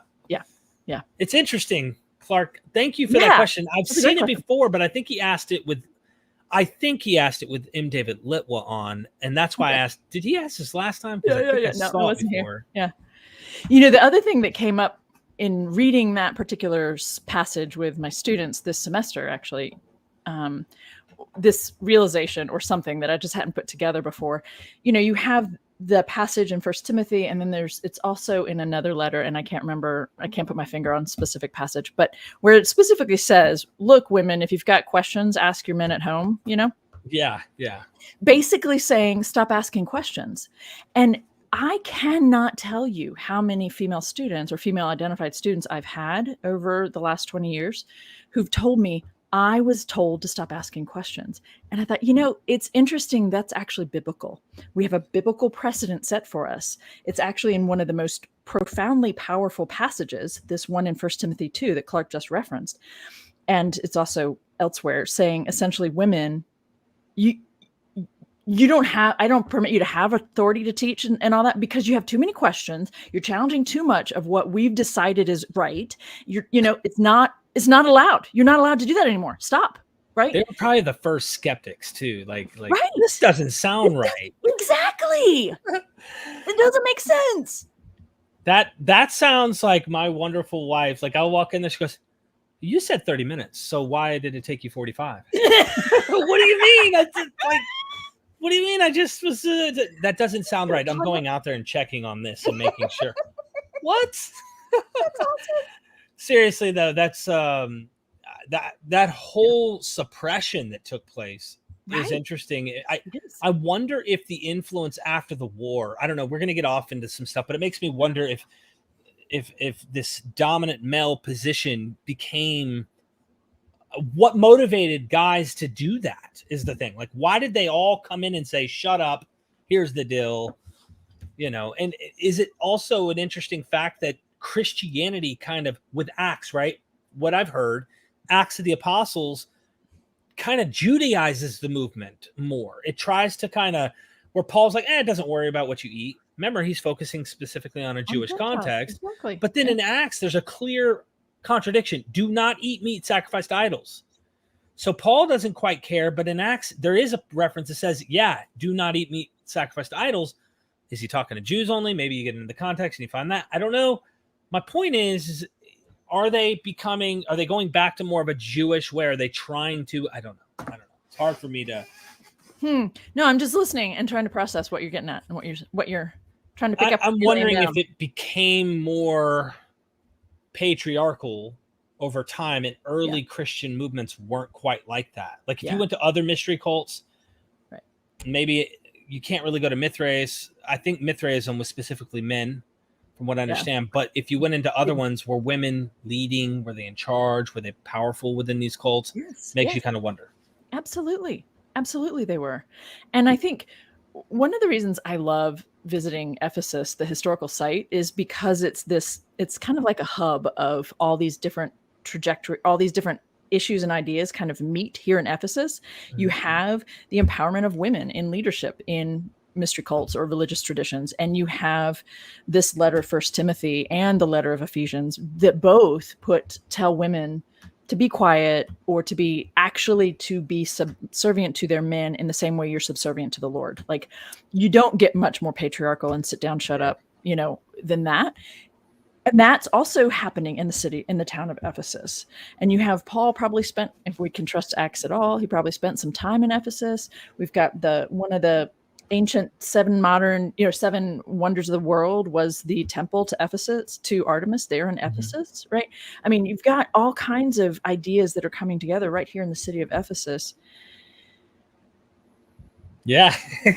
and you have that early tradition of the Acts of Paul and Thecla, right? Which makes it very clear. Are you familiar with that? Have you and I talked about that? I can't remember, but I think you've made it in passing, not really dwelt on it, but yeah. It's, but it's another piece of the picture of women choosing what they're going to do with their lives, specifically choosing not to marry and have children, has political implications. It is not okay to do that. You will, and in this story, Tekla decides not to get married, and her mother in the story says to go burn her alive, teach all the females a lesson that you're not going to do that. So you ask what was going on for this kind of return to more patriarchal or more kind of, strict. That it's political. It's becoming problematic politically speaking. You're drawing attention to yourselves in the wrong ways for the wrong things. So right? Much so that a guy wrote it when he says, "You want to be saved? Have babies." You know what I mean? You want to be saved? Have babies. The original pronatal movement, right? Yeah. Gnostic informant, my buddy Neil. I gotta hook you up with Neil if you haven't. We're talking on Monday. He and I are good man. Good. Yeah. He's a great person. Eve was set up. The all-knowing one is the one to blame. Imagine building an AI and then it doesn't do what we want it to do. We curse it for eternity instead of fixing it. That's awesome. Thank you, Neil. I look forward to that interview with you and him. It'll be a fun conversation. I'm looking forward to it. Pat, Discovering Ancient History with Pat Lowinger. Thank you, Pat, for the super chat. Judaism, a closed ethnic system. The pluralistic nature of mystery cults. Paul creates a pluralistic system with huge additions, Isis, Mithras, and Kibble. I'm not sure if there's a question in there so much as really just stating really interesting observations. Because I think that's what's so fun to me about doing these, I got to do a couple, I probably won't ever do any more, but going to ancient sites in Turkey and Greece and seeing, oh my gosh, these ideas are what Paul was drawing on. Now it makes sense, right? There's a chapter actually that maybe I should offer to share. That's what I did last time. I shared a couple articles with you last time. And there's one that looks at, so I'm trying to remember if it's Isis. Yes, it's the Isis worship, the elements of the Isis cult or the worship of Isis and how that shows up in Paul's language. And it's a really helpful article for someone who's interested in this. I'm assuming Pat's already familiar with it because he's referencing it in this question. So yeah, it's stunning the amount. If you just take Mithras. Yeah. Okay. Well, if you just take Mithras and Isis, those two mystery cults or religious traditions, that gives you 90% of what Paul uses to talk about Jesus, like salvation through Christ. I mean, it's stunning. It's stunning. Yeah. I love this. Please do. And Pat as well. If you comment after, I'll try to make it to where you're approved so you can post links. So if you want to make comments and have a list of different links or whatever, I'll pin it to the top of the comments of this live chat. Yeah. So take your time, no rush. Just periodically, everybody's going to want to come back and check this and go subscribe to her YouTube channel. And Pat, also, you got to go listen. If you're wanting to talk to Pat or see what Pat has to offer, Biddy Buddha's YouTube channel, he shows up on there and he has a thing he calls it Mad Facts with Pat. Nice. And it's always fun. Pat, thank you for the support, the super chat. And we definitely are going to have to set up another discussion soon, my friend. Mr. Morpheus, Paul, disciple or deceiver? Thank you for the super chat. Yeah. Thank you for the comment / question, right? It's a great question. If you look at Paul's story, both in terms of Acts and in terms of Paul's own letters, so I just kind of default to Paul's own letters. I prefer it to Acts, and if they overlap, that's great. And so let's just talk about Paul. But Paul wasn't a disciple of Jesus. That's the thing, folks. He wasn't following Jesus. He was threatened by Jesus's message. That's why he would need to go. You're laughing, right? That's why he would need to persecute Jesus' own followers. He's threatened. So, that takes us back to taking him seriously when he says that he has an inn at the temple, right? And that, sorry, I'm kind of all over the place on this one. I love it. Go for it. Okay. When I think of Newer Testament writings, I think of the thing that Jesus did that got him killed, and then all of the ideas that were said about that later. And from my perspective, those are two separate realms. The thing that got Jesus killed was standing up for social justice, rejecting the economic exploitation, the taxation system, blah, blah, blah. And that's a whole thing. And there's a lot of solid scholarship out there about that. I love James Crossley's stuff. I like, there's just some good stuff out there to look at. But Paul doesn't talk about Jesus. He talks about a death, and he uses a death to offer salvation to the Gentiles. There isn't even, like, the Venn diagram, there's no overlap.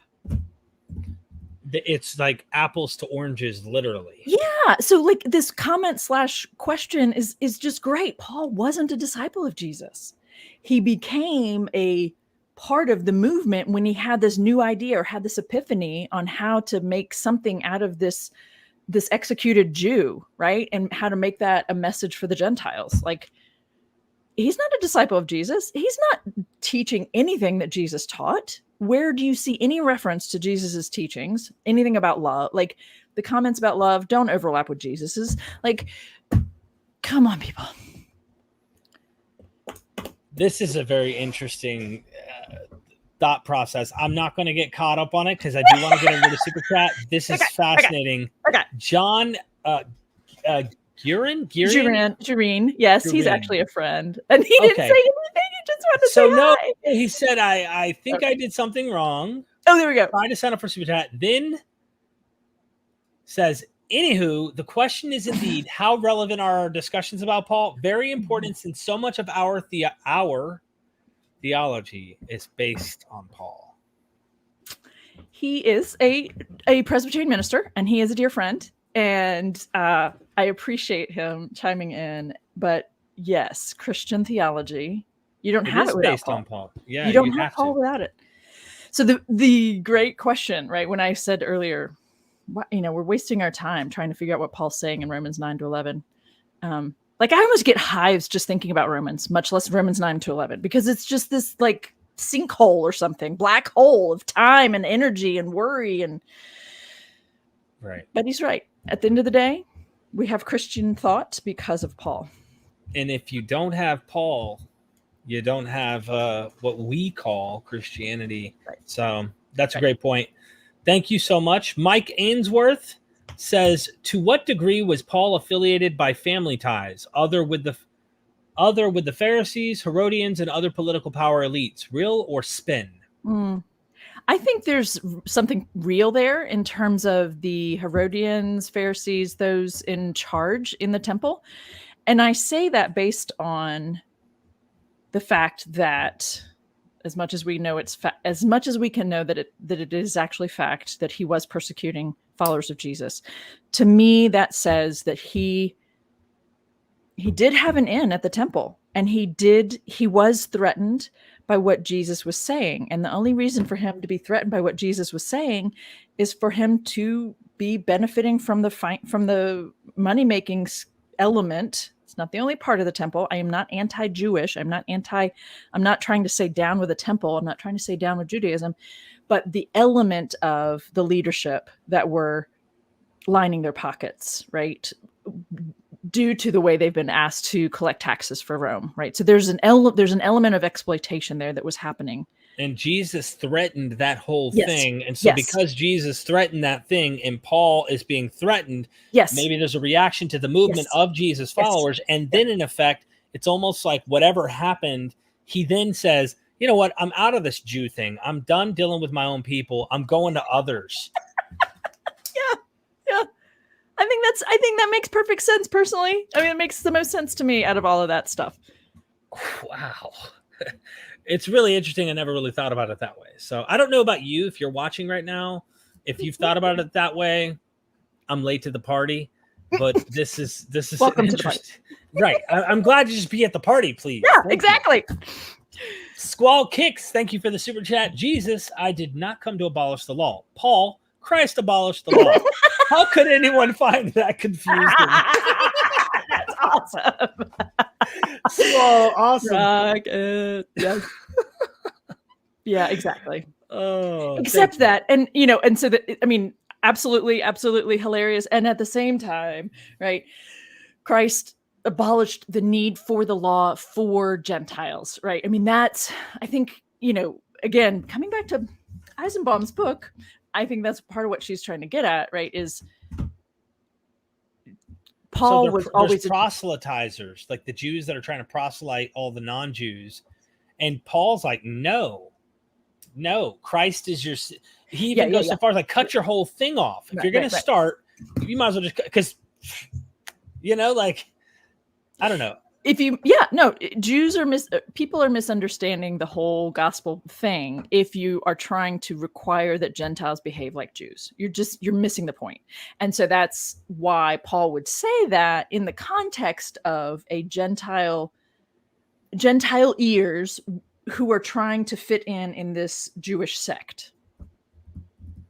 Paul also, I can't imagine how many donations he had to have gotten when he walked up to people in the Hellenistic areas who said, in Christ, you're equal to these Jews who think they're superior. Like, can you imagine how they felt when they could go up and say, hey, excuse me? And do you imagine how that made a Jew who felt their tradition was superior and in great ways honorable to their God and whatnot, look at him, go, are you kidding me? So this is where I think you're really asking for that response that happens where there's anti-Jewishness happening because this was set up like this. I think. I don't know. Maybe I'm wrong. I think it's really important. I think it's important to walk that line carefully and respectfully. But I'm with you. It's not tough. It is. And I'm not interested in blaming victims, but I am interested in being honest about just the way I've been honest about what was for me, the Christian tradition and the scriptures, right? We need to be honest about that. I think it's important to be honest about this and this claim to being God's chosen and this claim of being special. And that just doesn't play out well in the sandbox of life. It just doesn't. Tough. It's tough. I was going to pull a book off my shelf, but there's just too many questions. I got to keep going. Okay. Sid Dave, thank you for the super chat. Did Paul ever meet the Virgin Mary? Since he saw resurrected Jesus, did he not bother to meet the mother of the dead guy he just saw? Also, how does Paul not know about the virgin birth? Okay. So, a couple things. Virgin birth or virginal conception is really what we're talking about when we say that, is not Paul, but the issue of original sin and fixing that is Paul. So it's kind of weird because you need, anyway, I'm going to get into the weeds and I don't want to do that right now.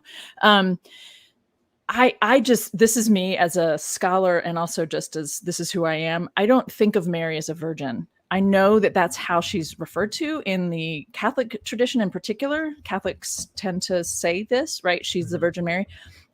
Sometimes Protestants do, but not always. Mary, the mother of Jesus, is also how she's referred to. She wasn't a virgin, folks. Somebody knocked her up. I'm sorry. I'm sorry. Okay. So that's my response to the first question. Did Paul ever meet Jesus's mother? I don't know.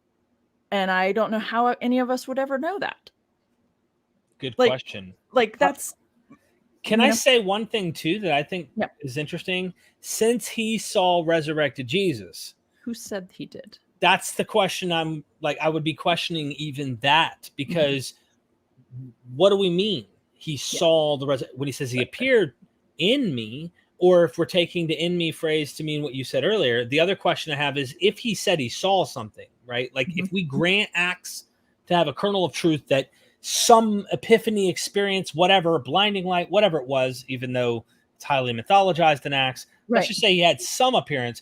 How do we know it isn't just some mental thing, right? Or that he had a vision, a dream that he thought was real, whatever it might be. It didn't have to be the actual Jesus appeared. And I wrote an article recently called The Minimal Facts. Well, it's the Minimal Doubt. Sorry, I'm doing a response to apologists and stuff on Paul and focusing on why we don't even know what he saw.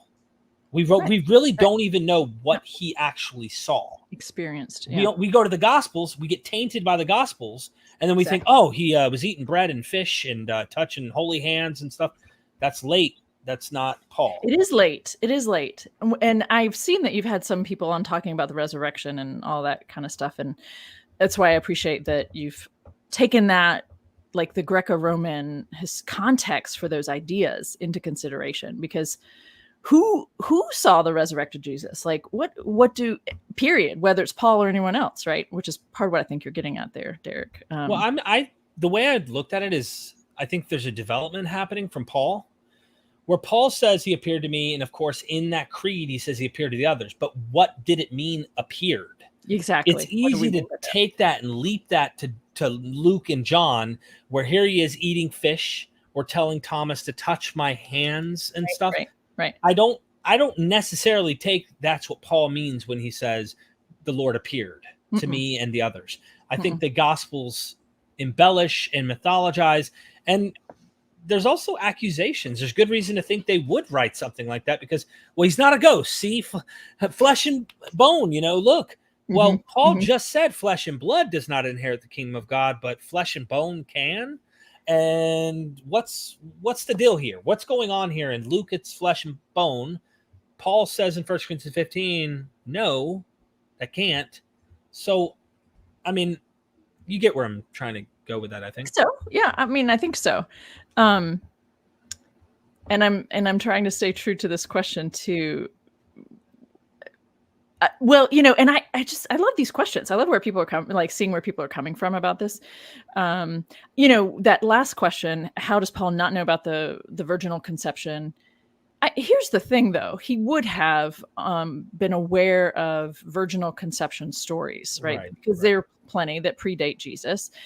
And when the ancient people used those ideas, they used it to say something about the child who was born being important, not the virginal state of the mother being important, which is what Christianity ran with and made, and just turned it into a really. Anyway, sorry, I keep getting off track here. Your point is well taken, even in my position. While I'm skeptical, and I think there is a discontinuity between Paul's idea and the Gospels on the resurrection, there are ideas of both, whether you want to say it's completely spiritual and ghostly or whatever, or you want to say that it's some form of something. I mean, it's an immortalized body, but I'm not thinking flesh and blood. Or if you wanted to run and say they're bodily, Hercules jumps on a pyre, right? He's burned ash. He ascends to Mount Olympus, and later he's having babies. Now, how are you having babies if you don't have a body? So it's something going on that's weird. Well, because the gods can always come down and take bodily form, right? They can do that. They get to do that. They do that all the time. They're hanging out in like spiritual realms, some sort of, up in the heavenly realms or whatever. Time to go fix something, or time to go have sex with a woman. So I'm going to go, take the form of a swan, as you do, to go have sex with women. But anyway, yeah. But yes. Apollonius of Tyana's mom actually was from the swan from, was multiple, I think. And then she gave birth to him in a field or something. I mean, it's just. That's a fact, right? Though. That's true. We better get it straight. Sid. Awesome.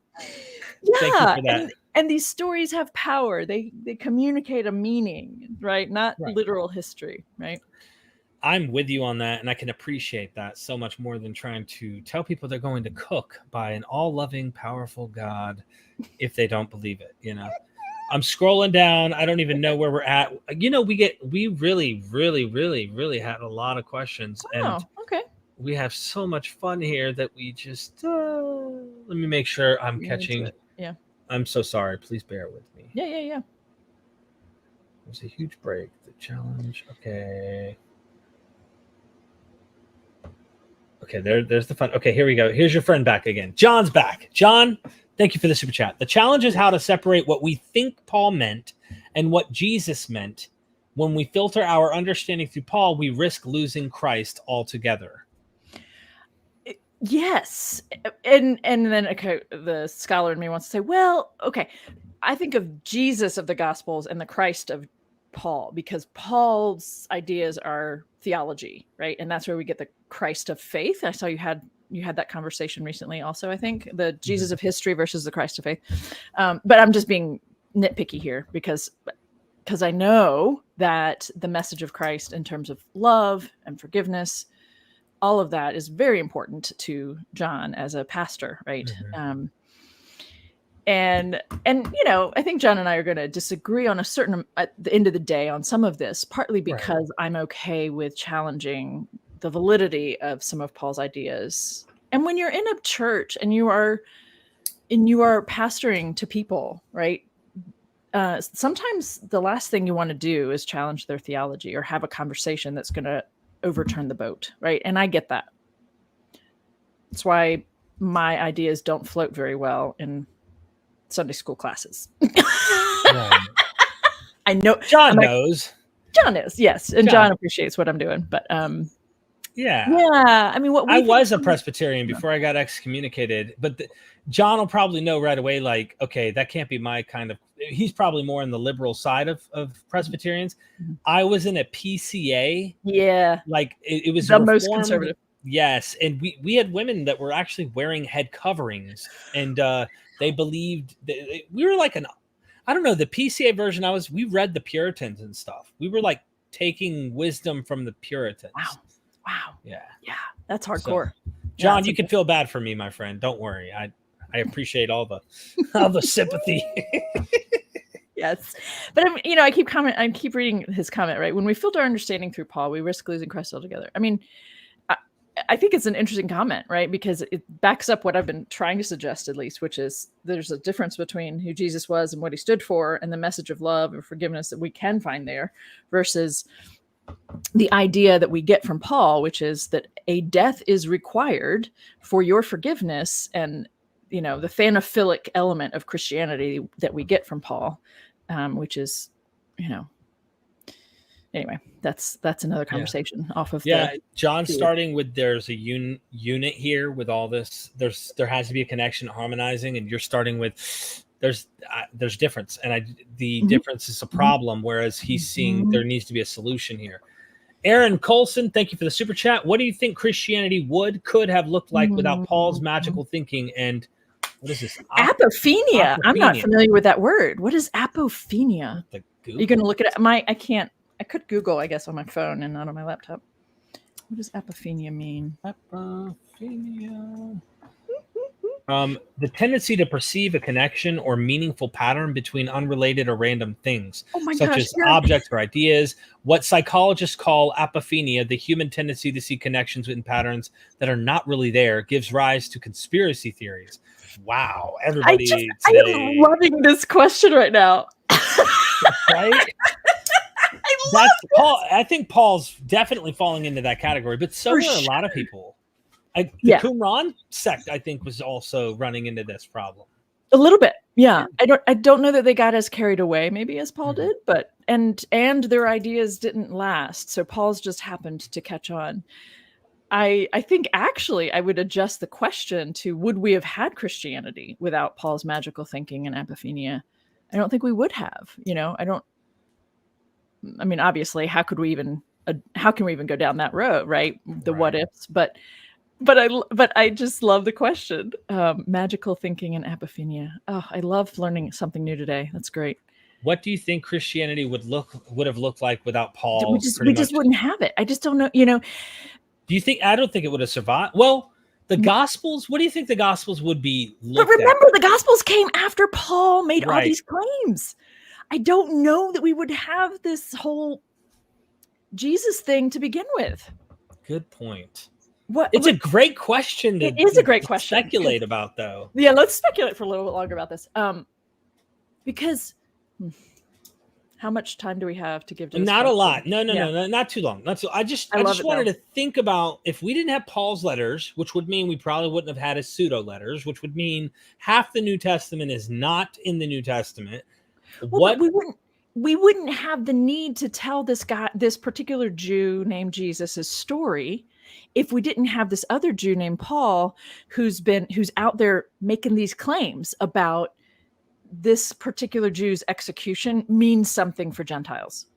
Like, I just want to start basic there. That's where I start every time. What did Paul say that was different, that caught on? He had a message for Gentiles that took this execution of this Jew and made it salvific for Gentiles and brought them into Judaism. We wouldn't have Christianity if it weren't for Paul. Imagine if there weren't. Let's play that game a little further, right? So if Paul wasn't there, there wouldn't be Gnostic sects to react against, I doubt. This is my opinion, because they claim their succession came from Paul. So here you have the development of Christianity is the reaction to many heresies. So now you like what we see as Christianity wouldn't be it if it weren't for people with oppositional views and its development over time. So Exactly. that's a freaking difficult question to answer. So I've told my family, my remote family who are Jews, you know, I've told them, like, I just think you have a right to be really pissed at Paul. Now you know why the Rabbi Tovia Singer I have on, who's always going at Paul. Totally. He's like, this guy really did. He really did it in. Yes. And it's, yeah. Thank you, Aaron, for the super chat. That's a great question, Aaron. Woo! You win for the, you know, for the loins of the Lord. Thank you for the super chat. Paul demonized gay sex because he was in the closet. That is for sure what many people think, or people have said, people postulate. And I think there's something to that. I think that if you grow up with a tradition, as people do today, that you have taken to be saying to you, a part of who you are is wrong, but you desperately need to be a part of this community anyway, and you desperately still want to be a part of this tradition, yeah, then you do end up saying some horrible things about that part of who you are and lash out at others who identify as that part of who you are. I think it makes a lot of sense to say that and to have a very compassionate read of Paul on that level. When people say that he, you know, you can't not to misread Romans 1 because Romans 2, he comes around and says, oh, but none of it matters. I'm like, no, it does still matter. What Paul says in Romans 1 is awful and horrific and has horrific implications for LGBTQIA plus community. And I do think that that's a big piece of it. The taught hatred, you know, the internalized hatred. Look at some of the street evangelists with like signs on the side of the road. Like, what are the crazier groups that are like, God hates, what is the name of the Westboro Baptist and stuff, the crazies. I mean, but there's people who aren't Westboro Baptist who have signs talking about these are the people who are going to be burning forever and ever and ever and ever. Yeah, no, thank you. Thank you for that, loins of the Lord. Yeah. Doc Pluromanac, Colossians 1:24. Now I rejoice in my sufferings for your sake, and in my flesh I complete what is lacking in Christ's afflictions for the sake of his body. Did Paul see himself as a second Jewish Messiah to the Gentiles? Well said. Well, he does kind of speak that way, doesn't he? And not just here where he talks that way, but like as he continually talks about, you need to imitate me because I imitate Christ. You're right. His example is the one that's true and correct. His ideas are correct. He gets really angry at people who don't understand that his ideas are correct or who try to counter him, who come around behind him, right? He's traveled throughout the Galatian region and people come along after him and with a different message, and he gets really, you know, pissy about it and petty and whatever, you know, very childish kind of a reaction to people contradicting him or countering his ideas. Right. I think that's a fun question. I also think there's something to that. I don't know that he would have ever, I just think you've put it in a way that I have never thought to put, excuse me. Yeah, that's something that I have thought about as well. I mean, to the Jew first, right? And if you look at some of the Gospels, which we know come after Paul, but they have this idea like Matthew, right? The entire ministry and life of Jesus is devoted to Jews. It's not until he's dead and gone that the mission to the nations is now on arrival. And who is the one that is the mission to the nations for? We know Paul is the mission to the nations. So I wonder, and I'm speculating here, but when I hear that like there was lacking in Christ's afflictions for the sake of his body, I don't know. I'm not saying that Paul thought he was Jesus, but he damn sure thought he was like, oh, the least of all, you know, meaning I'm really the greatest. I worked harder than all of them. In fact, in 1 Corinthians 15, when he talks about appearances, of all the followers, he talks about like, you know, what they mean nothing. Like, I am the one who worked harder. I am the one. I am the chosen one. And then he talks about referencing one of the prophets where he says like that he knows the numbers of hairs. Like Paul believes he's a prophet, like a last days prophet. So I'm not sure I would say he's, well, maybe in a sense he's a Messiah. I'm not sure. I don't know. Yeah. Well, if we take a Jewish perspective on the Messiah, right, which is someone who's here to lead the people into the promised land, someone who's here to bring the promises to Abraham into fruition. I usually try to talk about Messiah through that kind of a lens, right? So from a Jewish perspective, it's about this world. It's not about an eternal life in heaven. It's about the promises to Abraham finally coming true. And so from that angle, a second Jewish Messiah, but the other piece, from my perspective on this, is that what Paul does is introduce a new concept and a new type of a Messiah. So it's, you know what I mean? So when he describes Jesus as the Messiah. So, so it's almost like,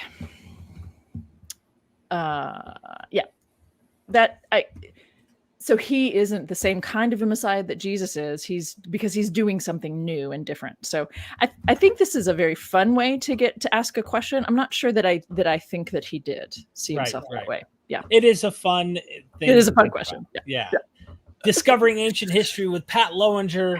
Dr. Bird, we could always use another dig volunteer. Oh, that would be so fun. Now, I know he does digs big time. He's shown me some pictures and stuff. We did an episode talking about martyrdom in the 4th century and just how they consecrated churches with the bodies of martyrs and stuff. Yes. Really, really wild. Fascinating stuff, isn't it? It is. It is. Pat, thank you for the super chat and really appreciate the support, my friend. The third writer was Paul's admonition against men being taken by other men, speaking against the Roman client-patron relationship and not humiliating fellow Christians rather than it being just about morality? So are you referring to the passage in Romans 1, third writer? Oh, this is a bummer. This is a great question because I'd have to scroll down. I could scroll down to the most current. Let's see. Third writer, if you're still in the chat, is it about Romans 1? If not, can you give us a reference? Just so that'd be helpful. Yeah, that would be really helpful. Men against men taking or being taken by other men. I think it is that men with men idea. That's why I think Romans 1. Yeah. But the patron-client relationship is not necessarily the pederasty, but those they are related, but I don't think of the patron-client relationship specifically when I think of. Yeah, they are overlapping for sure. Okay, so let's read the question again here. Against that, and not humiliating fellow Christians. Like he's writing to a Roman church. There's so many things you wish you knew exactly first. What reference? Then we can probably. Yeah, that would help a little bit. Sorry that wasn't. I'm looking. The third writer has not appeared yet. Has he left the building? Okay. Maybe. Yeah, but I do think here's another angle to this question, or to responding to this question. I do think that these kinds of issues that we read perhaps more spiritually or more just about morality. I do think Paul was very much addressing political issues more than just spiritual or more than just morality. So I think on some level I can probably say, yeah, probably. Thank you. I think they left the building, and with that, I just we'll take it and we'll move on. But we appreciate the question. Yeah, absolutely. And please, I don't want to disrespect your time or anyone else's, so please don't super chat any more questions. I want to get through these so that we can wrap things up here. This has been a blast. Chihuahua Tricks, Paul more historic than Jesus? Really? So I think this is there's this issue, right, where I've entertained the idea that maybe Jesus isn't historical, right? And I myself think there was probably a guy, and Jewish guy, and it gets mythologized and goes from there. Yeah. But mythicists have come on, and there are some who go further, and they think maybe Paul didn't exist. Okay. What do you say to something like that? Yeah. Well, I definitely am with you on the whole. There was probably a Jewish guy who existed and who was executed by the Romans, and a lot of stuff is just attached to him or mythologized, and more is made out of that. But on the Paul, I haven't spent time looking into that, historically speaking. I am interested on a certain level. I don't have a whole lot of time to look into all of that and to read up on it. Yeah.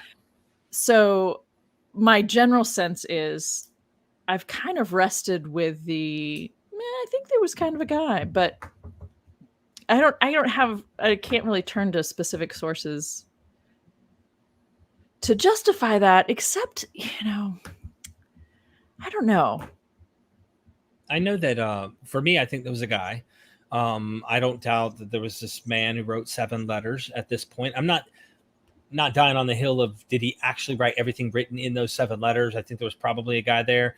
Steve Mason did a good episode where he talks about how he equates Paul's letters to when you're walking down, let's say on New York, you're walking down the street, New York's busy, someone's on the phone. Yeah, absolutely. You hear what they're saying. Yeah. And based on their conversation, kind of either the responses or what the other person's probably said to them to cause them to say something. Yes. Sounds like a real conversation's happening. Yeah. And Paul does not, if I'm going to write and make up a guy with voices, I'm not going to make up what I see in these letters. Exactly. Epistolary fiction doesn't make sense to me on this. Not my opinion. So. No, I think that's a good way to come at it, right? It doesn't make sense that somebody created this guy. Is it possible? Sure, but sorry. But why? Why, you know what I mean? Like, why create this particular, like you said, the figure that we do have? And you do know, I'm assuming you do know this, but that the 1st and 2nd Corinthians are actually a combination of several letters. You probably know that, don't you? Yeah. And I think, didn't he write a letter before that we just don't have as probably, well? Yeah, somewhere in the mix. Yeah. Yeah. So there's probably more like 3, 4, some people say as many as 5 or 6 in there. But yeah. I do think he had something to do with those letters. And so I do kind of tend to fall back on this idea that there was a guy who was doing this, who was moving around, shaking some things up. Yeah. Thank you for that. Thank you, Chihuahua. Yeah, it's a great question. Shireen in the house. Is it possible to argue Paul was a megalomaniac that was jealous of Jesus, laugh out loud, so wrote himself into the ideology and booted out his dislikes? Okay, so possible to argue he was a megalomaniac? Yes. I don't think that's even hard to argue. Was jealous of Jesus. Was what? But that he was jealous of Jesus, I'm not sure about that.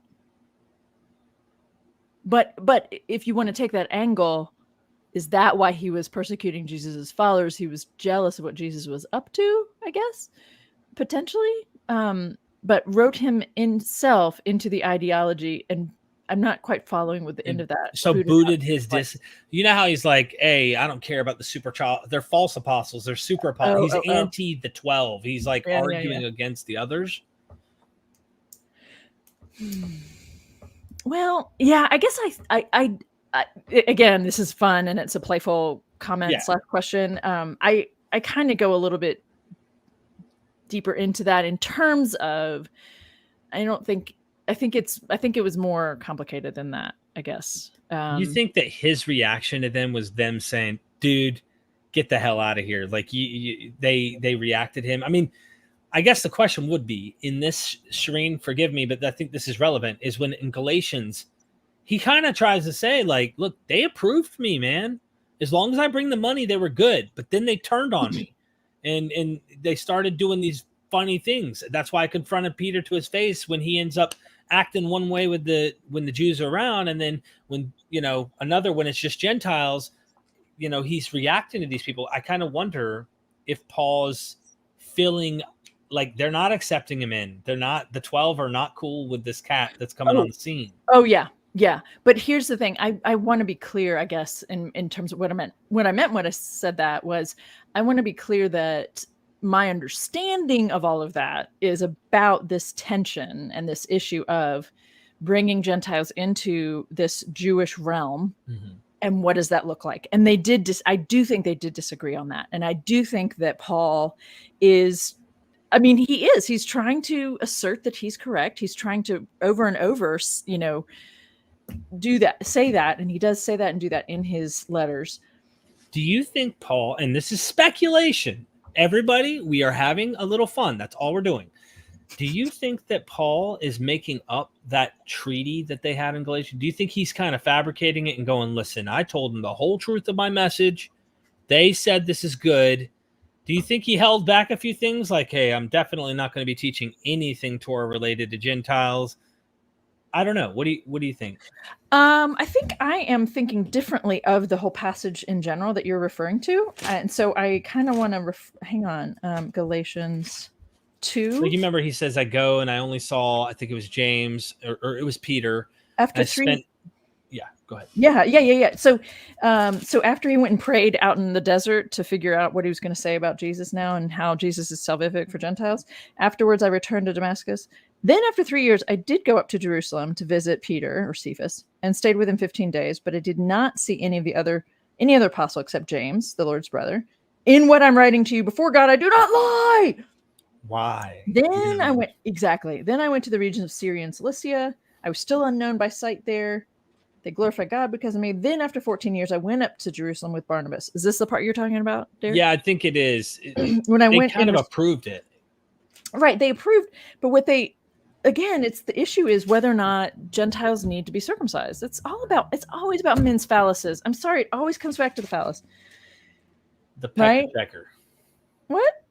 He's a pecker checker. He is. I don't know why I said that. He is, though. Because of false believers secretly brought in, to spy on the freedom, we did not submit to them for 1 minute the truth of the gospel, right, Mike? So what did they take away? He says, I had the message to the uncircumcised and Peter's going to circumcise and we're going our separate ways. Simple. But this is part of why I think it's important. I think it's interesting because Jesus' own disciples are not really interested in bringing Gentiles into Judaism. Like, that's how I read that, right? But that's all Paul's doing. And that's what's heretical here. That's what's getting people worked up, is he is bringing them in. And in doing so, it's messing with people's peace of mind. It's messing with what this stuff is supposed to be about or supposed to look like. And it's confusing and people are getting worked up. But out there, removed from Jerusalem or the region of Judea, there aren't as many Jews. And so he's taking Judaism, but it's this funky new sect of it. And people who are true to this tradition are kind of annoyed with what Paul's doing. I mean, I imagine both sides would be like, the pagan world would be angry because they're like, you're taking devotees to our gods and our gods are going to be angered. Yeah. And then vice versa. The Jews are looking at this like, you're messing around. Like, you're going to cause us problems with God or whatever. I don't know. He's doing something that's bad for both. Right. Exactly. So yeah, he does kind of silence the haters, Yeah. Thank you. Sid Dave, we should forgive first century people for being homophobic. Nobody was an LGBTQ ally at that time. Alexander the Great was an LGBTQ ally, though. Absolutely. Yep. As far as we can tell. I agree with you. I don't know if I said something in response to your previous comment or question, Sid Dave, that maybe gave the wrong impression here. I am with you. I do think that I actually think we should be kind to people who are homophobic, regardless of what era they live, what year they lived, because people who have been taught taught to think that way. And it's terrible. It's awful. And they often inflict harm on other people because of that. But I'm with you. I don't think I think that, I'm with you. I was taught that. My father was a Green Beret in the Special Forces. Like, it was, hey, this is, alpha male, heterosexual, the whole, like, right. Yeah. So I get it. I thought that the Bible said that homosexuality is wrong. So I thought the gay, I grew up with that thought and believed. And so, yeah, it took me a while to unpack that and to get rid of that way of thinking. And Well, So yeah, we're learning. We are we learning. are. Mhm. Sid, thanks for that super Yeah, chat. I appreciate you coming back. Mr. Monster says, any Paul and Muhammad comparisons? Paul and Muhammad. We could make that comparison if you like. Not, super well prepared to do that, but sure, Right. like, I mean, that's interesting. I think what Muhammad did was really fascinating. He's probably tired of watching the tension between the two Abrahamic faiths and said, let's start another and let's make it even more complicated. I don't know. But he did. He's wrestling with several traditions, what Muhammad was doing, right? Isn't that kind of what ends up happening with Paul? I mean, he's sick of seeing how this is going. Well, it seems now he wants to take this thing to a Gentiles. Like I don't know. Yeah. I don't have much more to say. I'm like, okay, the thoughts in my head are not coming to me. I need to prepare to think about what I really want to say about this, other than I think Paul thinks he's a prophet. And I think that, of course, Muhammad, claimed to be a prophet or seemed to be a prophet. So we could look at things and see, is there any justification to try and compare them? But I'd need to think about that as well. So yeah. Thank you, Mr. It's Monster. fun though. Yeah. When you think of like starting new movements or something like that, like that's kind of similar to what someone said earlier about Joseph Smith, right? The new movements and these new ideas and stuff. There is a scholar named Patricia Crone. There's a video I would recommend. Hit me up on Facebook. I know we're friends on Facebook, brother. And I will send you a link to watching a video where Patricia Crone thinks that a better comparison is kind of like Moses was born into an Egyptian home, but he wasn't really Egyptian. And then he ended up like kind of breaking away and creating a new people type thing. It's really odd and complex, but she thinks that that's a explanation for Muhammad and what happened with Islam. So something to think about. It's interesting. Yeah. The third writer says 1 Corinthians 6:9, and I explained more in another comment. So this goes back to that men thing. So 1 Corinthians 6:9. I thought that was the thing about, oh, right. Do you not know that wrongdoers will not inherit the kingdom of God? Do not be deceived. Fornicators, idolaters, adulterers, male prostitutes, that lovely word, sodomites, thieves, etc.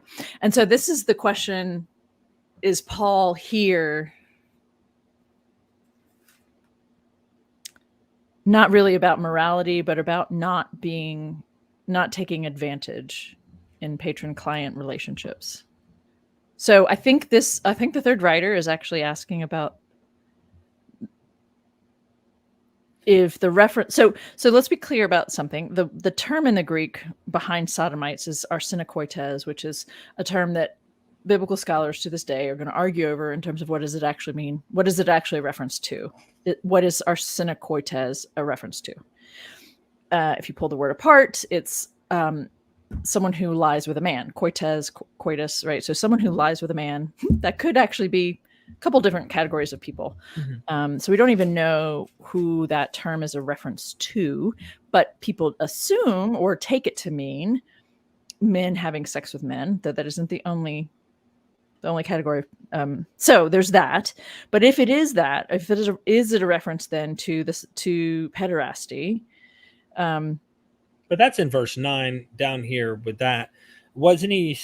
I thought it was verse 8 where you see, but because in verse 7, to have lawsuits, this is a whole legal issue. People are suing each other with one another is already a defeat for you. Why not rather suffer wrong? The only reference I see in here, even when verse 8 says, but yourselves wrong and defraud even your own brothers. Or do you not know that the unrighteous will not inherit the kingdom of God? Do not be deceived, neither So sexual immorality and then adulterers and then homosexuality get mentioned, but there's also mention of thieves, greedy, drunkards, revilers, swindlers. It's like, here's the list of, I don't know if the question originally the third writer was trying to get at was he trying to mention the homosexuality thing, or what? No, was the question?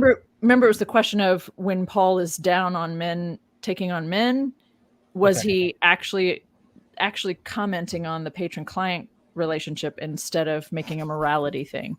But I think that this whole list is more of a morality question, how we behave collectively.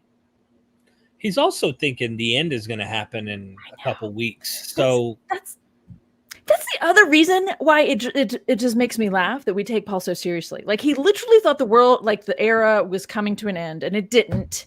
And yet we don't question that, like, his ideas, like, he literally thought things were coming to an end, and it didn't. But like, we got to protect and lift Paul up. The foundation isn't even there. Right. That's a great point. You are making me rethink of just how I would want to approach the topic from this day forward, not to take it too serious. So, Robert Herring, thank you for that super chat and being a member. I appreciate you. Pay to play. Paul was a putz. Thank you for paying. Exactly. Matthew Pop, thank you so much. Paul admits to persecuting Christians. Could he also have been involved in getting Jesus crucified? Okay, so I need to pedal backpedal or take a step back, because Paul admits to persecuting Jesus's followers, which I do not want to say they were Christians, because they weren't yet. That isn't a thing yet. Jesus was a Jew and his followers were Jews. Paul admits to persecuting Jesus's followers. He admits to persecuting other Jews. This is a really important thing to point out, in particular because I am interested in problematizing the way people think about Paul and misunderstand him. Okay. So anyway, so he admits to doing this. Could he have been involved in getting Jesus crucified? Potentially. Sure. Yeah. I'm not going to get any closer to that. Imagine if this is speculation land, but imagine he did. I know. And he's hearing the voice of Jesus after, because he's losing his mind. Like, why did you persecute me? Yeah. Why'd you do this? It's that ghostly, haunted, you murdered me, man. Totally. I mean, I think it's fun to think this is a great question. Oh, that would be wild. But, we're writing a Dan Brown novel next. Totally. Yes, exactly. I like the way you put that, because we were totally speculating, but it's kind of fun. Oh, that's a great question. That's a fun angle on the whole thing, isn't it? Yeah, his guilty conscience made him change his mind about these things. Thank you, Matthew, for that question. And I never turn really Jesus thought about into that. a hero instead of having him executed. Wow, that's fun. Thanks, Matt. Yeah, the voices in his head. Let's just say he really did have DSM would diagnose him, let's say, and here he is feeling guilt and shame for everything. He's mutilating his body. I mean, he's like not right. He even talks about stigmata at one point. I don't know if that's anachronistic to think what that actually meant, but he's literally self-inflicting at this point, and he's trying to make up. I don't know. It makes you wonder. Dan Brown novel, here we come. Robert Herring's back for the pay to play. He says, I was just asked to perform an LGBTQ wedding. Cool. Awesome. Nice. We live in completely different times. Even just a few generations ago, it wasn't even. Yeah, I've performed 2 weddings. One was for one of my brothers, and one was for 2 women. And it's really interesting. One of the women in that couple had considered herself hetero before meeting this woman, the love of her life.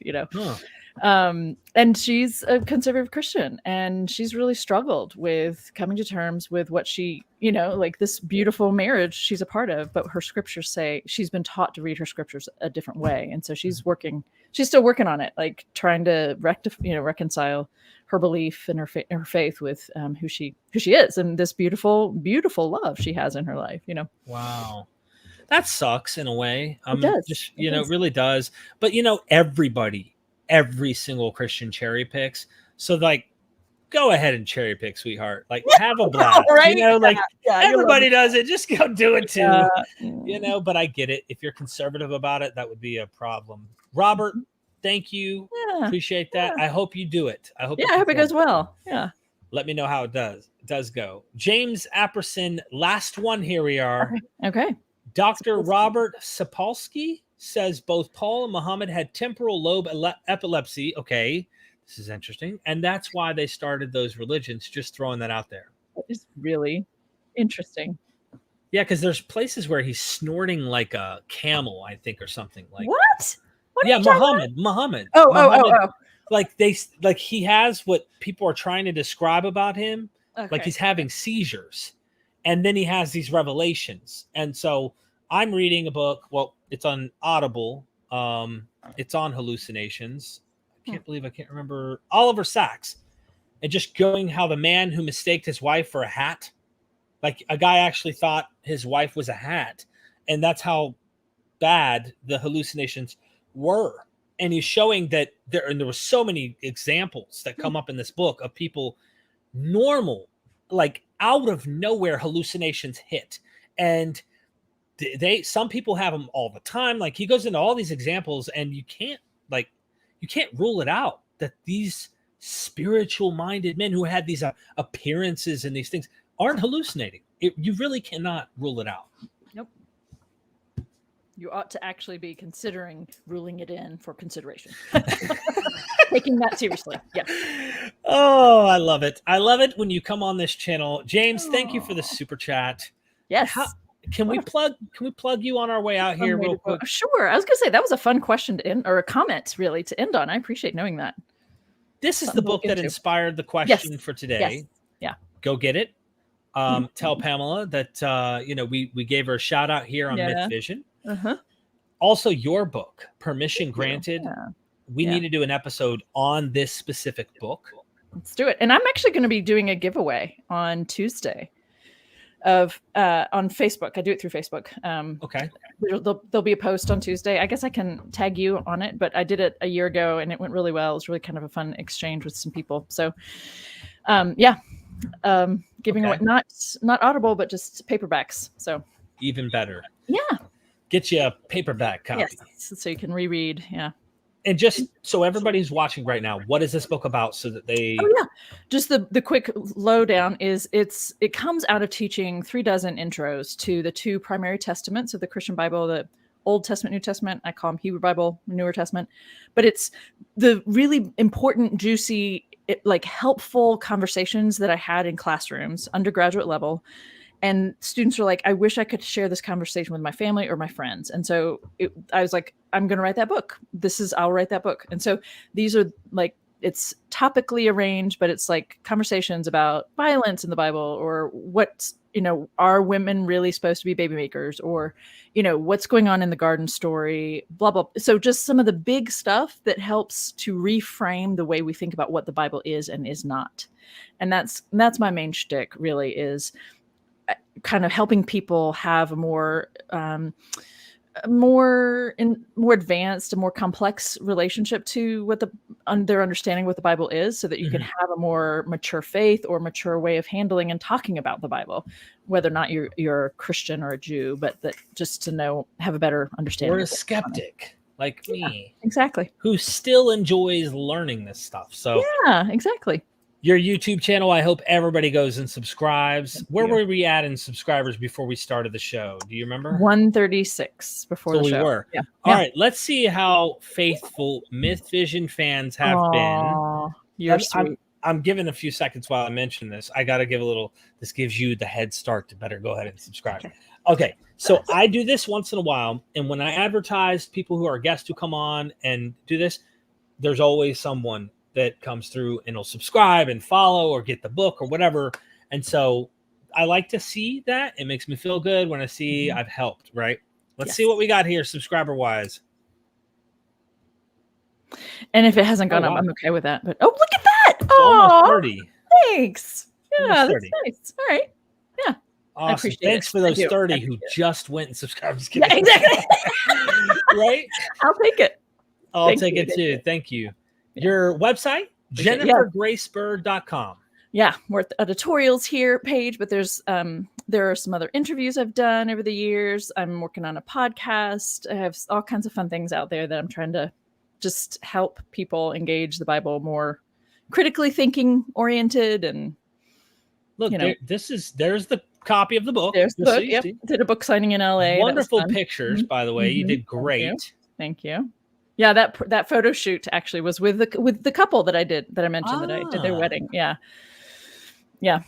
This is awesome. Go to her website. It's in the description. And then she has a Vimeo account as well. You can go watch her series of marriage in the Bible, a discussion among friends. Yes. Thank you. Yeah. All in the description. Everything's in the description. And then the least of all, I'm going to pull an Apostle Paul. I once knew a man, who who went to the third heaven, you know, not to brag or boast. It sounds like he's bragging the hell out of that. Of course he is. Of course he is. You know, I don't have to tell you that you need to go wash the dishes. You just told me I need to go wash, you know, like, yeah. He seriously is bragging. I work very hard, harder than all of the others. And damn, I'm starting to sound like Paul, aren't I? This is horrible. What are you doing to me, everybody? Seriously, though, lots and lots of content on MythVision's Patreon. You can harass me there. I do forgive sins. I take indulgences. We do it all over here. Okay, we do it all. Please go support us. Dead serious though. This helps me do what I do full time. I work very hard to do it, and I am very appreciative and thankful. I will not threat you with hell or anything like that. So, Dr. Bird, there's someone out there who just wants to hear a positive, encouraging word from you before we leave. You mind giving them that? Yeah. I'm not sure on which topic it should be, but I can tell you this. Engaging your mind